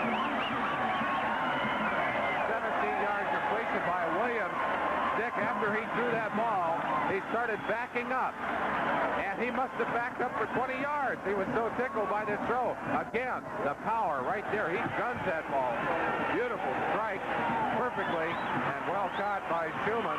But there's no question again that the powerful arm of Williams is the reason that a pass like that is thrown and completed. Well, Blunt had exceptional coverage. Number 47 was tracking the man all the way. Ball was there. First down play to Bell. He bulls to the 45. A gain of 3. It'll be 2nd down and 7. important is the first possession of the second half. You go into the locker room, you're down by 10. Now you get the ball. You know you're going to get it on the kickoff to start the second half. Dick, I've always felt that you really kind of set tempo with that first series offensively and defensively. Obviously, you've made some changes, hopefully, that will help you. You come out and you assert yourself at the beginning of the second half. Very, very important emotionally.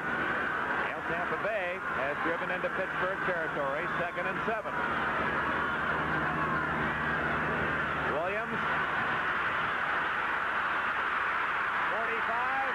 He stepped out of bounds back at the 43. He thought he had made the dive for a first down, but his right foot, I believe it was, stepped out of bounds as he made his cut back at the 43, short of the first down. Bum Phillips says that this young man is the fastest quarterback in the NFL. Does a neat bit of running here. Actually wanted to throw the football. Didn't want to have to run. Gets away from LC. You see the foot go out of bounds right there. I've got to believe he knew that foot was out of bounds. He just dived to protect it himself. And give Greenwood credit. He got enough of a piece of Williams to send his momentum laterally and get him out of bounds. With his third, and call it a long 4.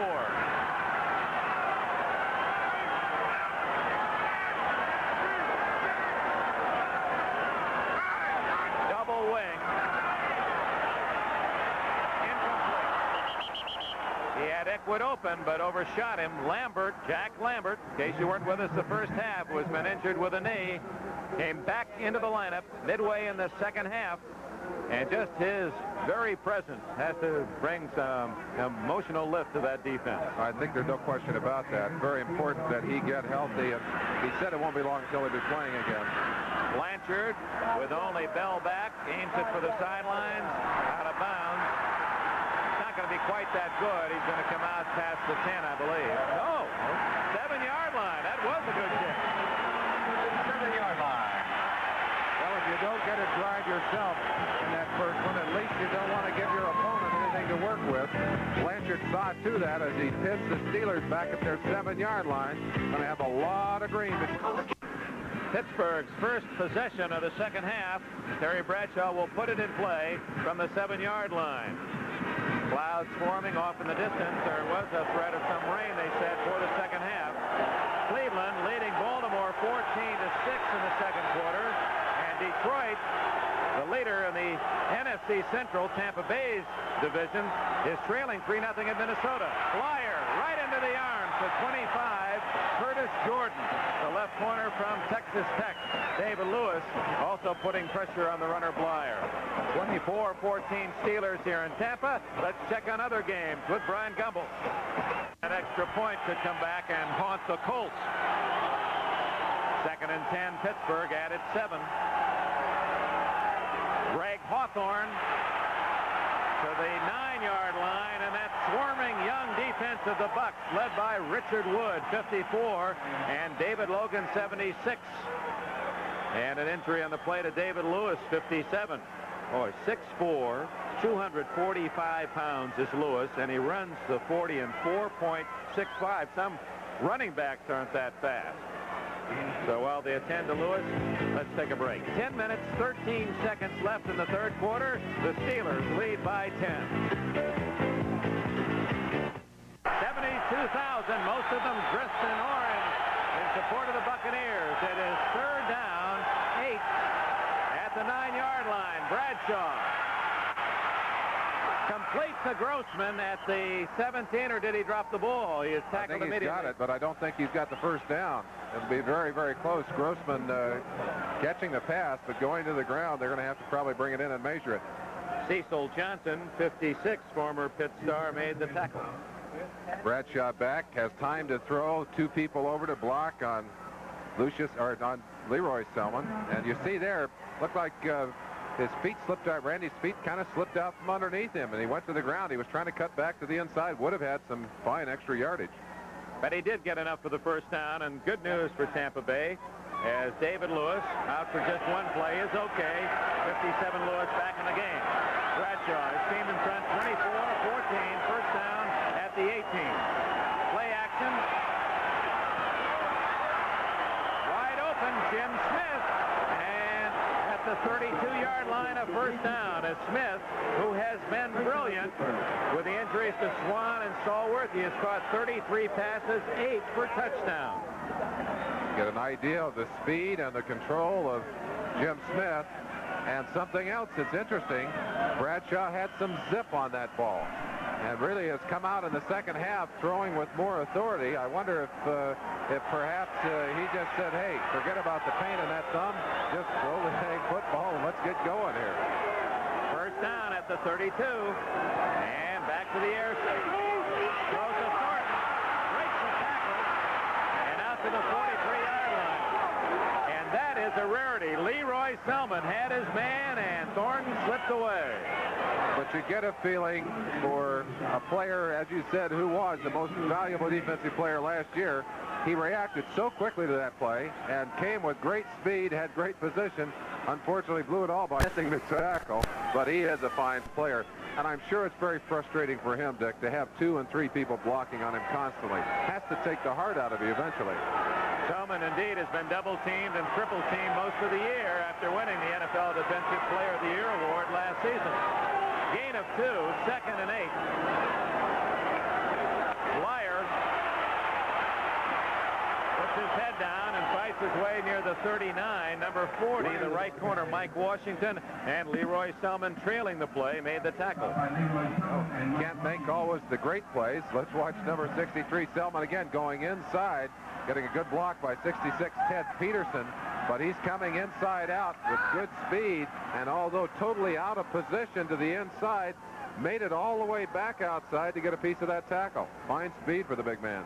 He was the first player picked in 1976. Leroy Selman, the Outland Trophy winner, the top college lineman, and then the NFL Defensive Player of the Year last season. 3rd and 3. Flyer, first down at the 47-yard line. Washington tripped him up after an 8-yard gain. Randy Grossman, not normally known as a blocker, and really not one of the biggest or most physical tight ends in the league, absolutely buried Cecil Johnson on that play to clear the way on the outside. And also T. Bell, who's not a very big man, an outstanding blocker on that play. T is supposed to come in and pick somebody off, looks around for somebody to throw at, and gets a shot at Cedric Brown's legs there. Well, that's the difference sometimes between a short and a long game. Those wide receivers who will go down and knock down a defensive back. First down at the 46. Flyer again. This time they went to that left side one time too many as Richard Wood, 54, Leroy Selman, and Cecil Johnson all in on the tackle. Let's pause briefly for station identification from Tampa, Florida. This is the NBC Television Network. This is Bengal Country, WLWT TV5 in Cincinnati. 6.5 minutes remaining in the third quarter. The Steelers with the ball and the lead here at Tampa Stadium. It is second, call it 11, at the 46 of Pittsburgh. On the 9th play of this drive, incomplete. Randy Grossman, the intended receiver, at the 44. David Lewis on the coverage. But that was the Terry Bradshaw that we have watched. Realized that the receiver was in a position where if the ball was thrown high, possibly intercepted. Gunned it low, a chance only for one man to catch that ball, and that was Randy Grossman. Bradshaw, 9-19. It's a high compliment when one athlete has a picture of another athlete on the back side of the door of his locker. That is the case with Bradshaw, and we'll tell you what player has that picture after this play. 3rd and 11. Lots of time. Almost intercepted by Cedric Brown. It was intended for Jim Smith. Well, as Bradshaw leaves the field, his autographed picture is in the locker of none other than the quarterback of the Buccaneers, Mr. Doug Williams.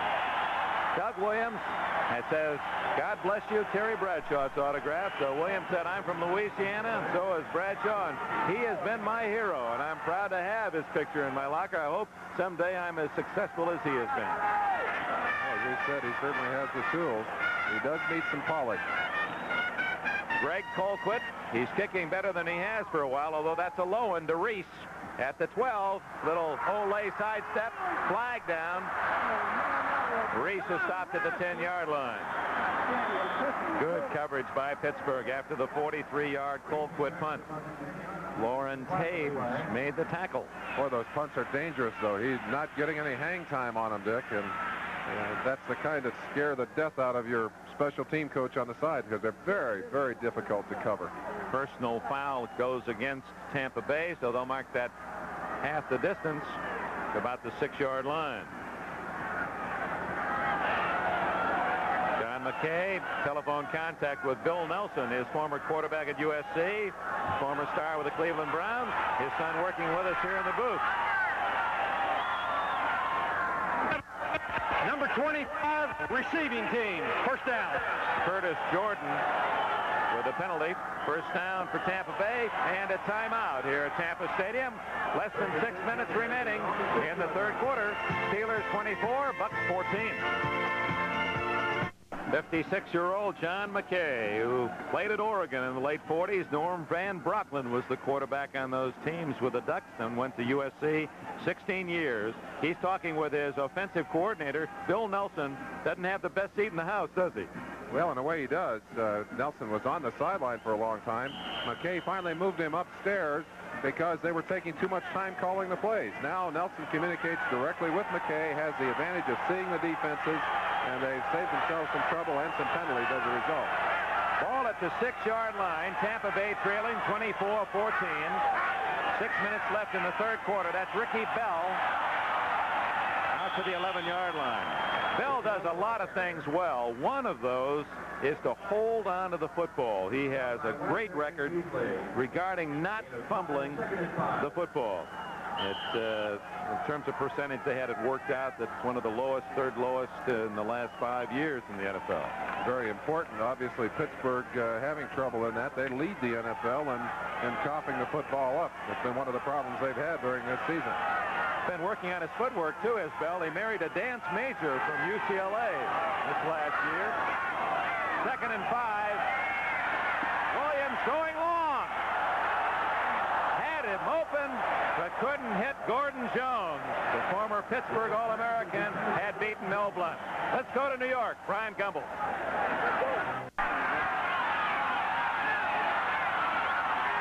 Third and 5.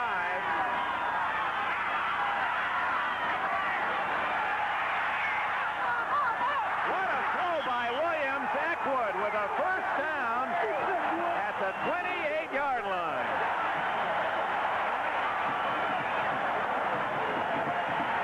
Again, Doug Williams showing you that rifle arm. Pittsburgh not able to get much pressure. A stunt by big L.C. Greenwood. He actually got there in pretty good time. Williams just moved to the outside and then fired a shot right into the hands of his receiver, Eckwood. Eckwood doing a good job of controlling that football. Watch L.C. Greenwood goes for the feet right there. Ball actually came out of there like a squawking duck. You have to have a strong arm to throw even those wobblers. Ooh, fumble, and Pittsburgh has recovered.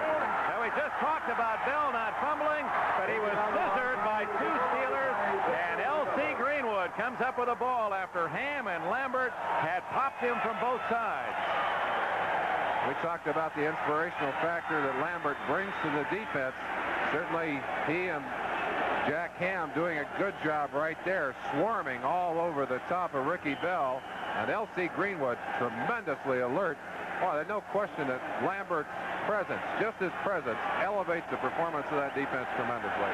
Big turnover for the Steelers. They got their first 10 points on turnovers, and that's the difference in the game. Bradshaw. And the whistle blows it dead. No play. Oh, my. The umpire caught the ball. Terry Bradshaw says you're an ineligible receiver. The play was whistled dead. Bradshaw in the grass. That's the quick whistle. And so the umpire, with Bradshaw throwing it, darted in front of the receiver and caught the ball. That was his first catch of the game, though, Dick. Bradshaw obviously upset. Well, they've called it dead already, so there's no question it was, in fact, a play that didn't make any difference. And he's just simply saying, hey, we don't want to carry this thing any further. The play is, in fact, over. Well, Tom Hensley put him in the book there. It's officially, he's caught one, the umpire. Bradshaw, 2nd and 15, gets away. That's Lynn Swan. But you almost need a ticket to catch that one. Well, everyone's getting in the act. Who's next? Swan, I don't think happy about positioning of a camera in the end zone. Give you a chance to get a little feeling for this pass. Bradshaw just winds up and throws it as far as he can. Ball hangs up there about an hour and a half and comes down well beyond the end line. Swanee's saying, hey, that ball was way over my head. That was caught by some young man from Sewickley, Pennsylvania, down here for this game. Pick it up. 3rd down and 15 at the 39-yard line. 5th defensive back is Danny Reese. Oh, this crowd really getting into the game.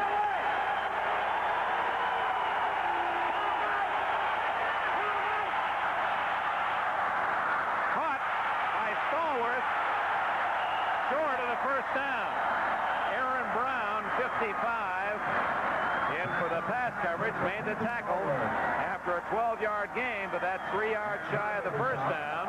And here comes the kicking team on for Pittsburgh. I asked Stallworth what would bother him most about having missed all this time. He said, my timing is off. Obviously, he should have been down for the first down. 44-yard attempt by Barr.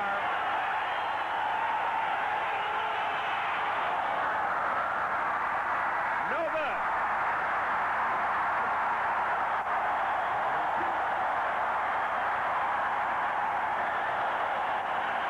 Well, these Buccaneer fans are doing everything they can to help Tampa Bay. Barr misses from 44.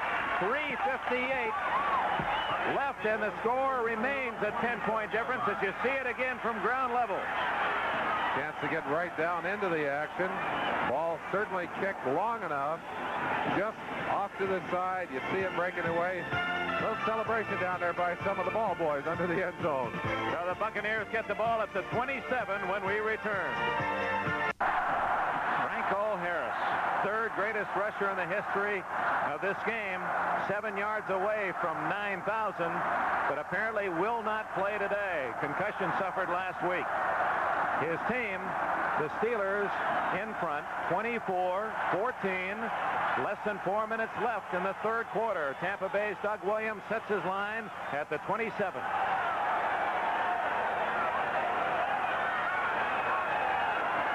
Play action. Over the middle. Almost intercepted by Robin Cole, number 56. And look who is right there. Jack Lambert.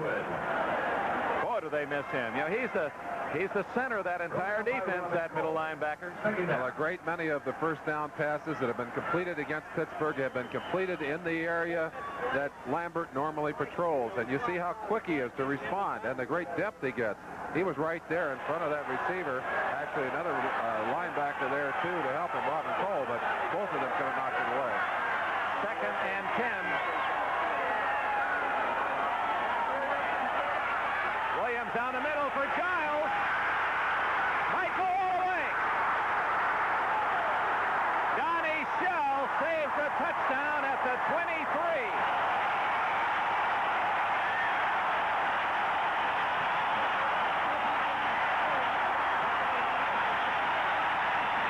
We talked about one of the dangers of playing hurt. You lose a little bit of an edge. Lambert is still nursing a bad knee. His timing's off, and he misjudged that particular play. Jimmy Giles showing you the reason that many consider him to be as good a tight end as there is in football. And watch Lambert. He's going to look back at the wrong time. Right here. turned it back around, had no chance then. He lost not only the ball, but lost Giles. Giles flat runs off and leaves him. And if it weren't for the very determined effort by Donnie Shell, number 31, Giles might have found himself in the end zone. 50-yard play, the longest of the game. Williams, that play misfiring right from the start as Ham and Lambert in the backfield, along with Tom Beasley to make the tackle. Ricky Bell, unable to get to the line of scrimmage, has dropped at the 25. It'll be second down and a long 12. Dick, I don't know what it is, but watching Ricky Bell run today, he does not appear to have the authority or the quickness that I remembered watching him run last year. I don't know what it is, whether he's maybe nursing a nagging injury, but certainly not hitting with the kind of power and quickness that we've seen him use before. We saw Chuck Noll looking at the cloud cover. That has helped Pittsburgh comfort. Second and 12. To the end zone, incomplete. Giles was open. He was wide open for the first touchdown. He just gained 50 on a pass reception, and he had beaten his man again. Giles is a very important name in NFL recent history because it was Giles, the player, plus 4 draft choices that came to Tampa Bay for a very important number 1 draft pick that became Earl Campbell. Maybe rain, but Chuck Noll and the Steelers wouldn't complain a bit. They're very glad that that big shiny orb above them is not keeping this stadium as it was earlier, much like a sweatbox. Certainly will save some energy and some wear and tear in the fourth quarter of this game. Third and 12. Double wing. Incomplete and a flag down. That's going to be holding against Pittsburgh. You see the official giving the number of the guilty player as he talks to the referee. Donnie Shell very unhappy. I think maybe his was the number ticketed. Looks as if he gave a 3 and a 1, and that would do it. Williams back. Shell coming across the middle. They're trying to pick the seams on this zone. You see the ball bouncing in there. Shell, you saw him coming in a little bit late there and looking around. That's one where you're doing a little whistling. I didn't do anything. Beardy gave him a little nudge. Not much, but a little warding off with that left arm. It's going to be not interference, but defensive holding, so it must have happened before we saw it. Illegal contact. 31. First down. 31 Shell. Contact beyond the 5 yards is the call, and indeed there was. Well, and the difference there between that and interference, the ball obviously not in the air when the contact was made. Had the ball been in the air, it would have been interference. But the key factor for Tampa Bay is it carries an automatic first down. So it's first and 10 at the 20-yard line. Penalty's about even today. 2:53 left in the third quarter. Williams. Great catch by Gordon Jones. Oh, that ball rifled, and Jones appeared to catch it right out on the fingernails. Mike Wagner made the tackle. I don't think that ball even fluttered. It came in there like a BB. Watch it yourself, and he's going to throw right into your living room. Zip. Gordon Jones going up and doing a fine job. Soft hands and controlling a very difficult pass. Working against Mel Blount, and had it not been for this fine tackle by Wagner, Jones had a touchdown. There was no one else over on this side for Pittsburgh. He just got him with that right hand. Ball at the 11-yard line, second and 1. First and goal as Bell drives to the 8-yard line. Jack Lambert, 58, Wagner, 23 with a tackle. Ham also a piece of it. Well, Tampa Bay trying to erase some of their problems in the third quarter. A touchdown in this third quarter would pull them within 3. A very impressive drive by the Bucs, who have not only run effectively on this drive, but certainly have gotten the most out of the passing of Doug Williams. First and goal, 8 yards away. Gordon Jones to the left, Isaac Higgins to the right, Bell and Eckwood behind Williams. Swing it to Ricky Bell for a touchdown.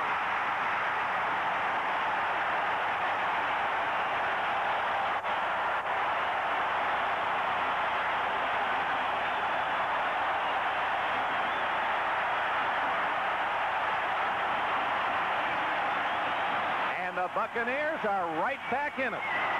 Smart call from upstairs. Got to believe that they were isolating Bell on Lambert, knowing that that knee would not allow Lambert to run full bore. Williams doing a good job here, just swings it out. It's a foot race. Robin Cole, actually, the man that was assigned to cover him, not Lambert, was number 56 instead of number 58.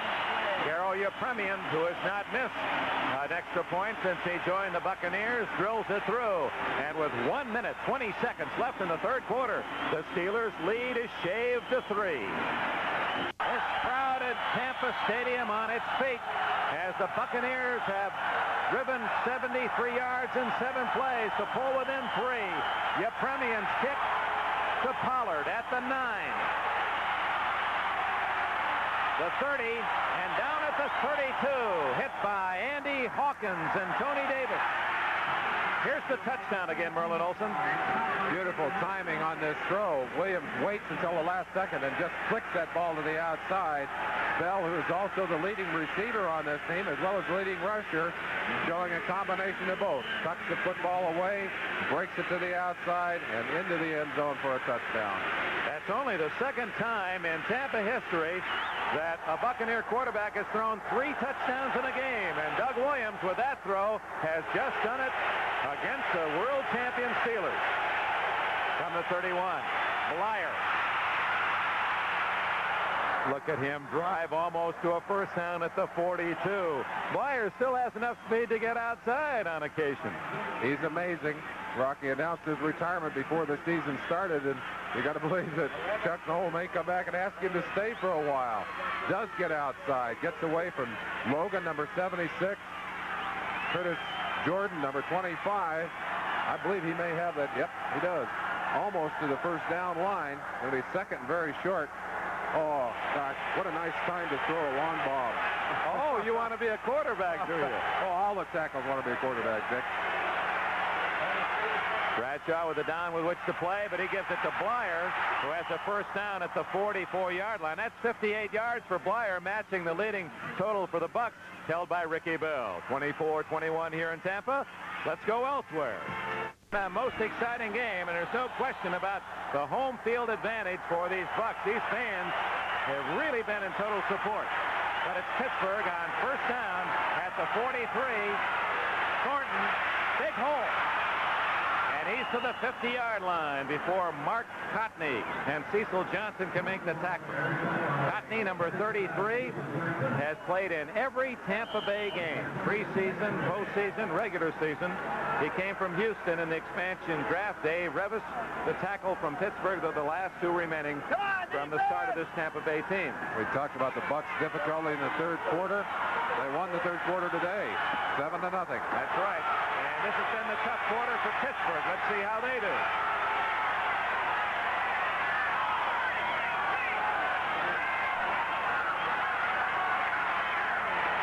Oh, what a hit. Sidney Thornton leveled by Dewey Selman, number 58. Selman, who is 11 months older than Leroy. Dewey older than Leroy. Boy, he really put a mature hit on Thornton. Selman coming from the top right there. 73 Wolfley just passed him up, and certainly can't afford to do that when you're pulling from the inside. Selman just leveled Thornton. I bet that hurt his neck, too. We said he's operating at about 85% and still having problems with a badly jammed neck. A loss of a yard. It's 3rd and 3. Swan right. Stallworth left. Smith left. Thornton at the 45. Down short of the first down. And there's the difference. It's the same play on which Tampa Bay scored, but Williams led Bell for the touchdown. Bradshaw's throw was a little behind Thornton, and the play is stopped. And you get the explosion of the crowd here. Tampa Bay feeling its home field advantage. They need a chance now to get that football back into the hands of their offensive unit. One big play, they could be right back on top in this game. 13 minutes left. 24-21 Pittsburgh. Reese at his 10 as Colquitt will deliver about his 43. Good kick. Reese at the 9. right into the arms of Calvin Sweeney, with whom he used to play back in Southern California. 40-yard punt, stopped at the 13-yard line. So with 12 minutes and 43 seconds left, the score, the Steelers 24, the Bucks 21. Close to the gold pot last year, beaten by the Rams for the NFC Championship. He trails the eventual Super Bowl champions of last year, the Steelers, by only 3. Williams with a flag down, handing to Bell, and Bell crunched at the 16-yard line. Mike Wagner and Mel Blount from the secondary to make the tackle. Offside, Pittsburgh. We talked about the fact there were a lot of questions being asked by the Pittsburgh players, by people in Pittsburgh. What's wrong with our team? And the performance of the Steelers has not done much to answer those questions today. They put some points on the board, but their defense has not been crisp. They've made mistakes that are certainly not typical of a Steeler team. Offside, noseman defense. So the man on the nose, that's probably Joe Green. He usually shifts over. Well, it's one of the two tackles. They'll put him in the gap. They're technically not nosemen, but he's pretty close on that. Williams, 1st and 5 at the 18.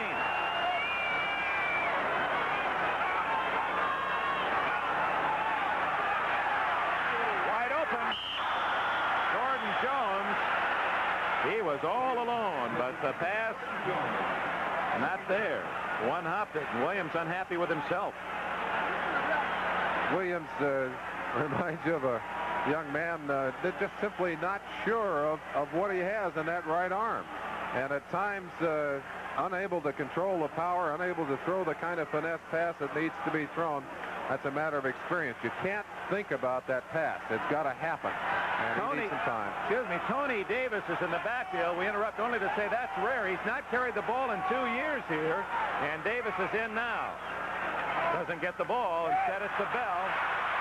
He has a 1st down at the 24. Make it Eckwood. Jerry Eckwood from Arkansas has the 1st down yardage as Davis and Eckwood teamed up.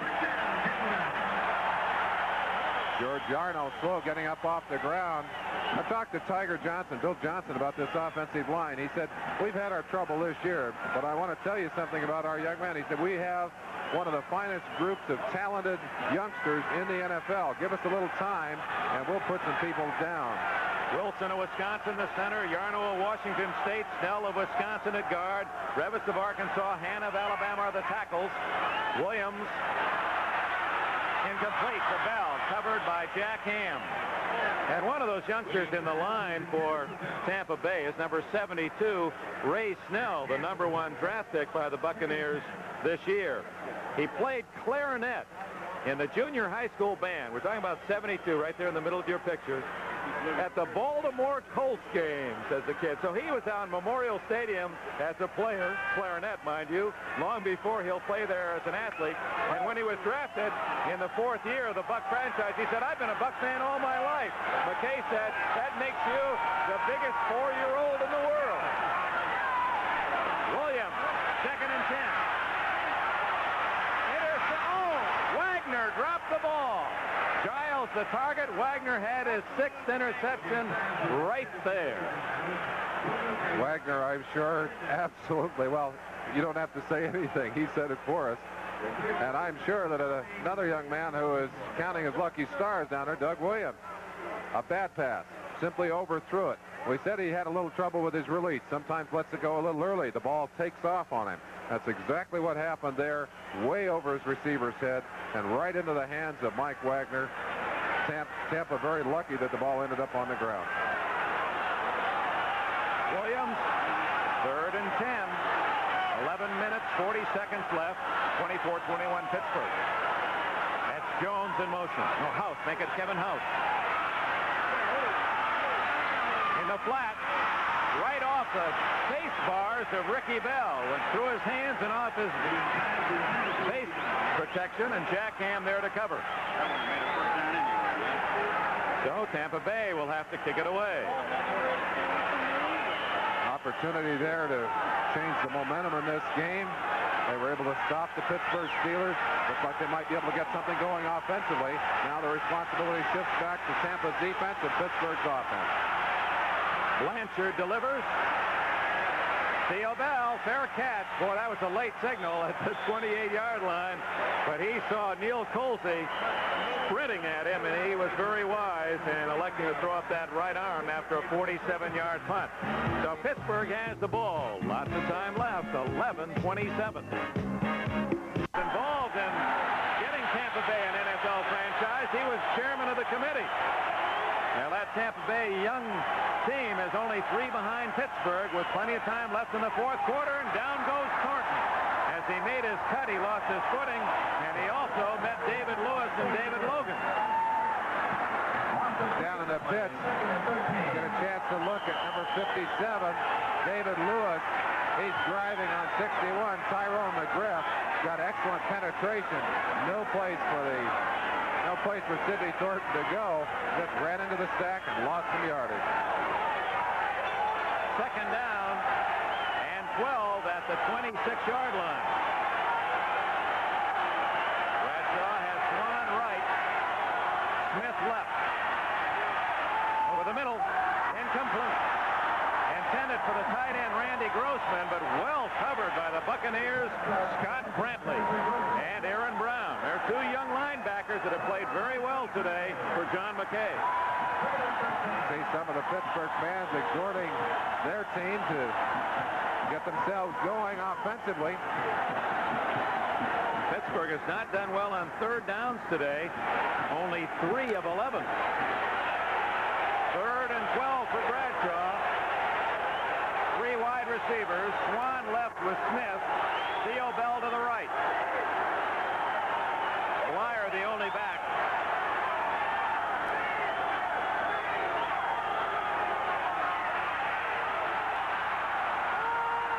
Swan is wide open. A little too long.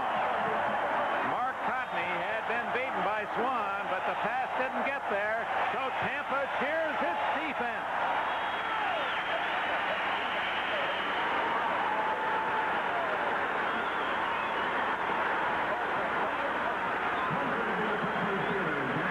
Opportunity now to get the football back in better field position. Colquitt kicking from his own 12, 13-yard line. And a beauty. He hammers this one. Reese to the 20-yard line. Good move. But Calvin Sweeney was quick enough to be able to get back at him at the 28, where it'll be first down for the Buccaneers. 10 minutes, 24 seconds left. The Bucs, knowing that Detroit is losing, Steelers aware that Cleveland is winning a 3-point game. Pittsburgh by 3. Doug Williams brings him out of the huddle. Eckwood and Davis behind him. Eckwood wrapped up by number 67, Gary Dunn, who played his football here in the state at the University of Miami. Let's run down the scores for you.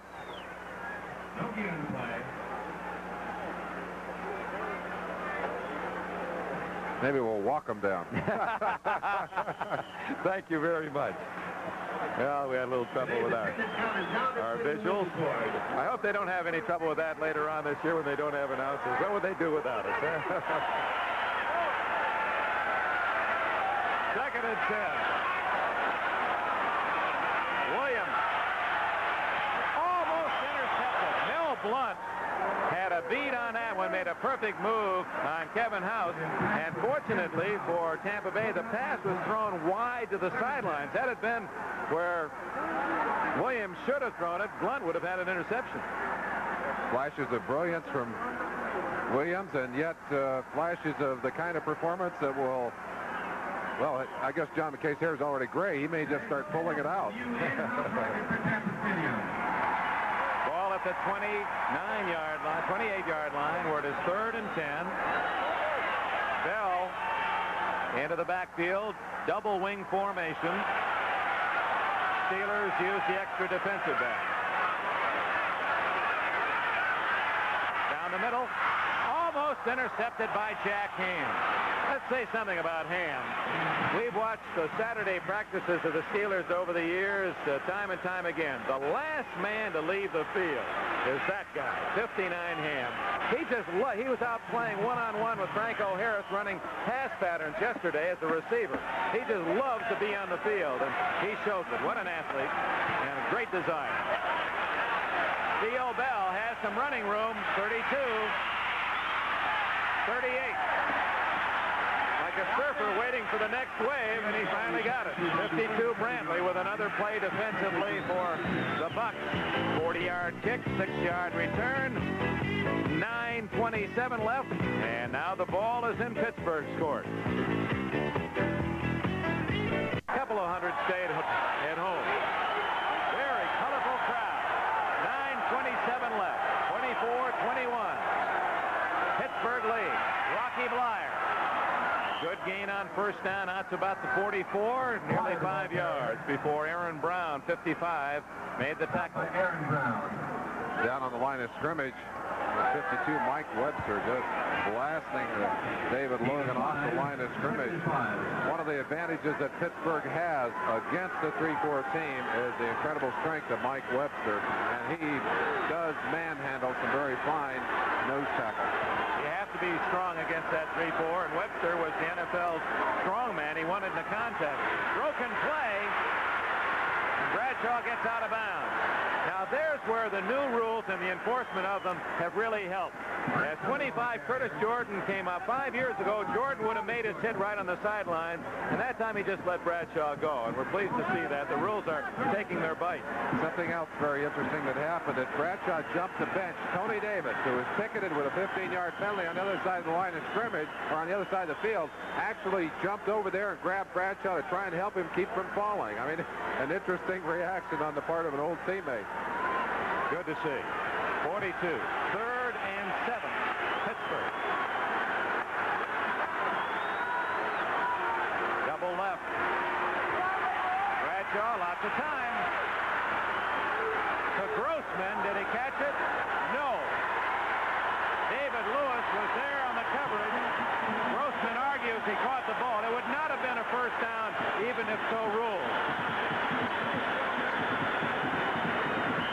I don't think Randy's going to win that argument. You see him playing in the slot right there. Gets a little shot on Dave Saul to help the pass protection. Now watch him go down low. Ball thrown late and low.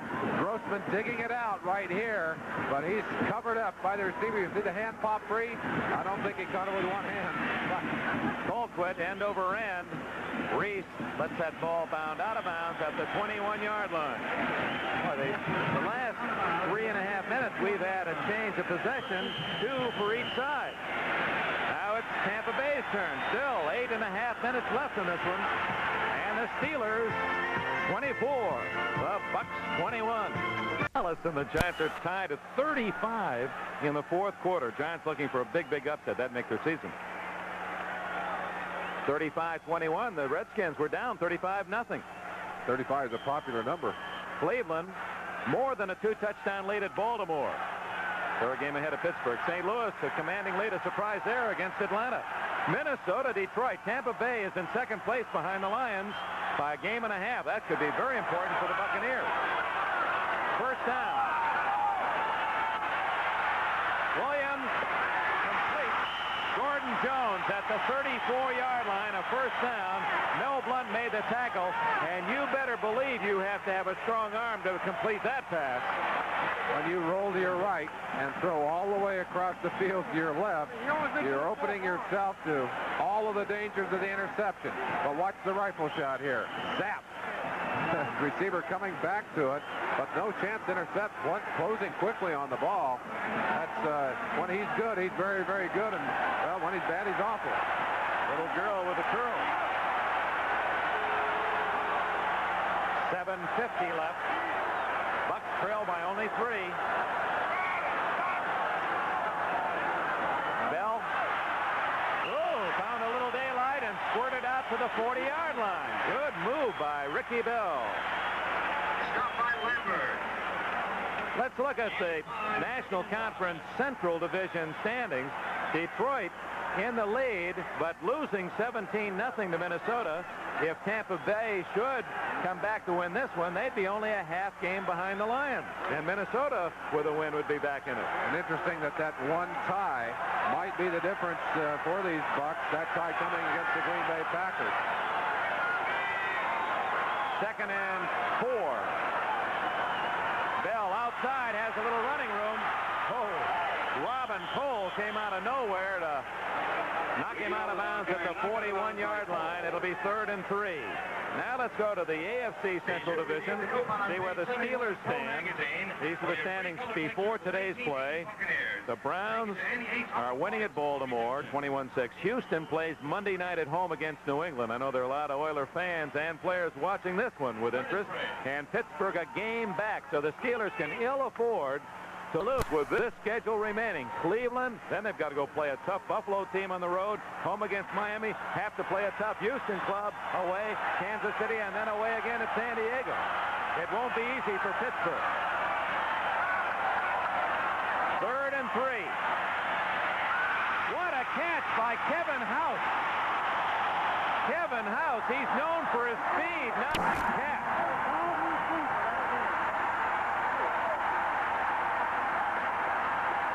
Accelerating rapidly off the line, stopped, the ball rifled to the outside, had to go completely around. Tremendous body control by number 89, Kevin House, and he shows you a little of that speed as he buys another 8 or 9 yards, finally getting to the ground out there. Watch this rifle shot. This is to a man who had only 2 catches all year, and today has 3, 1 for a touchdown. That was a tough play. First down play. Joe Green in the thick of that pile of white jerseyed Steelers to stop Ricky Bell. Very interesting schedule remaining for these Buccaneers, Dick. They have all of their teams within their division left to play, and in one case, Detroit, they got to play them twice, at home and away. But their schedule, their future, really, definitely in their own hands. Especially if they get help from Minnesota today and can win this one. They're in pretty good shape. Great shape. 2nd and 9 from the 39. Complete to Giles. First down at the Pittsburgh 23.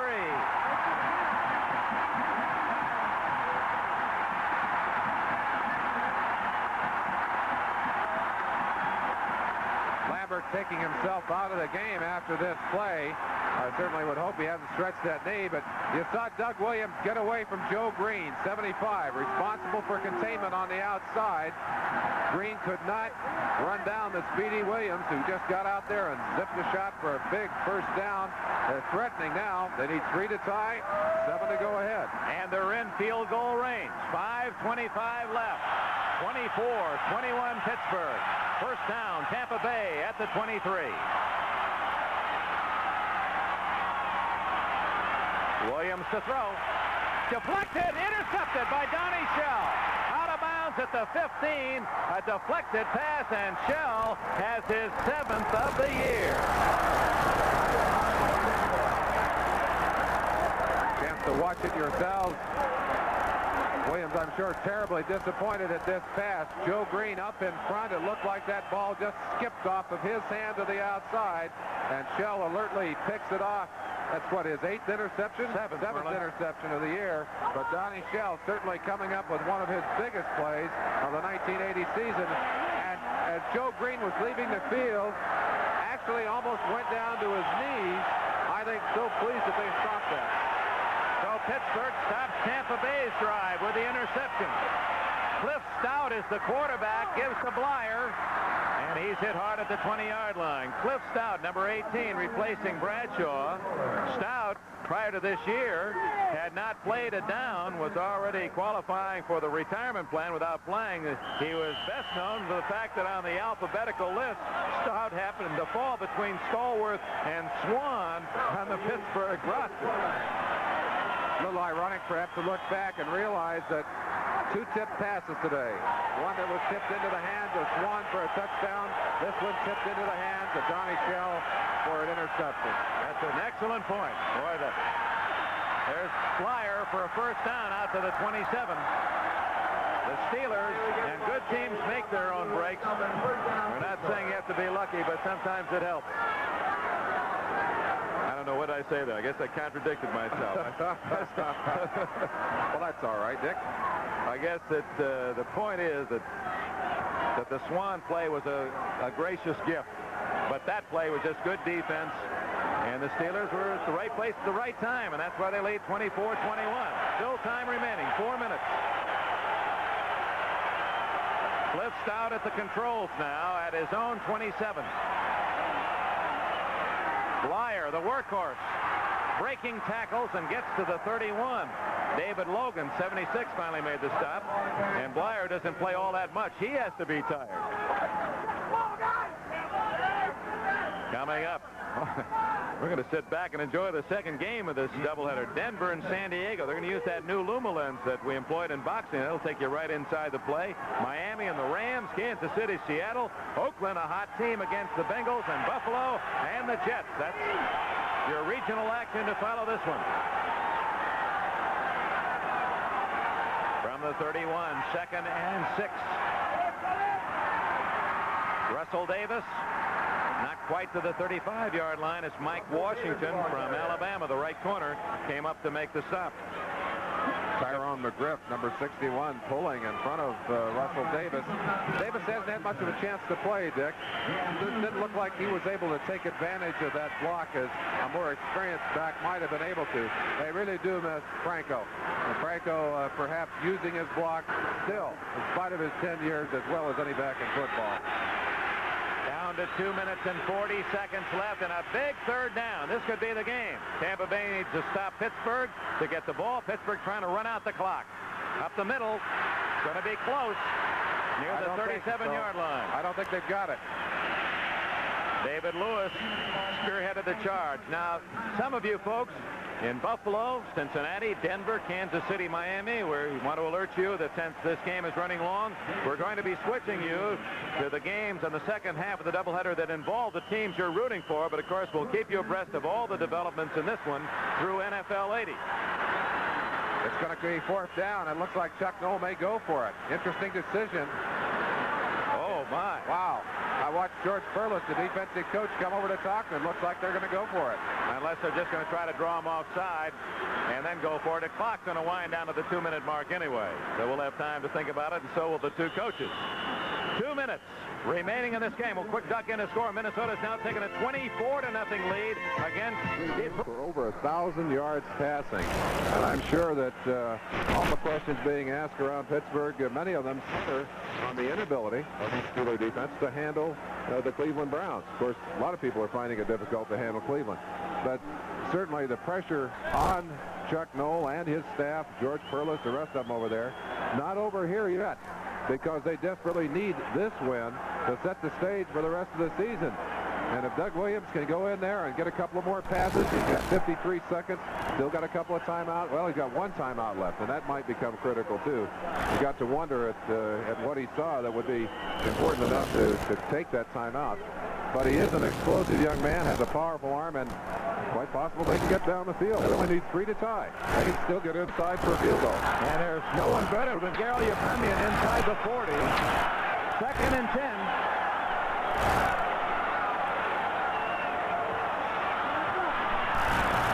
Wide open. Kevin House at the 31-yard line. The rookie House from Southern Illinois has made some fine catches, but he dropped that one and was wide open. Would have appeared that a pattern that's called expertly into the seam behind Johnson, who is beaten by Kevin House badly on this play. They're looking for help to the inside. The ball slightly underthrown. Tragic in a way. House wide open over there, and they missed a chance to convert on what would have been a very big reception. And in fairness to House, that was a tough catch. It appeared from our long distance range initially to be an easier chance. That was a tough play. Well, anytime you have to turn completely around, you lose that football, and that makes it...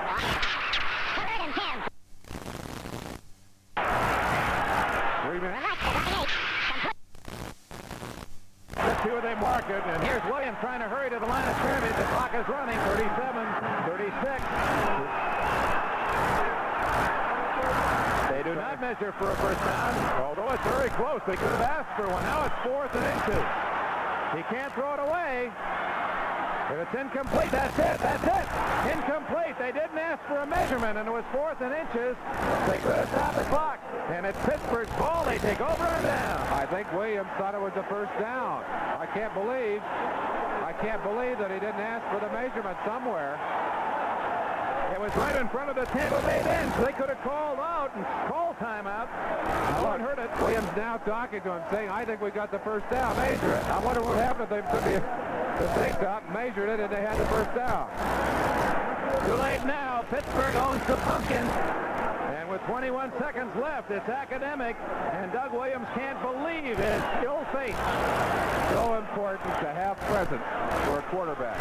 To know exactly where he is on the field. To know so excited about stopping the clock, but they throw the ball out on a 4th down situation. He virtually did that in this situation, and he's heartbroken as a result of it. Well, that's one of those trigger things. They were hurrying to get to the line of scrimmage to save. That's the timeout they just spent and forgot that it was so close they could have asked for a measure. Now it'll be Stout just falling on the football. No, but one timeout left for Tampa Bay. And we'll even spin that. So the Pittsburgh Steelers, with a little help, a deflected pass for a touchdown, a blocked punt for a touchdown, and then a wasted opportunity by Doug Williams and the Tampa Bay Buccaneers. And Williams is going out to talk to the referee as the game ends.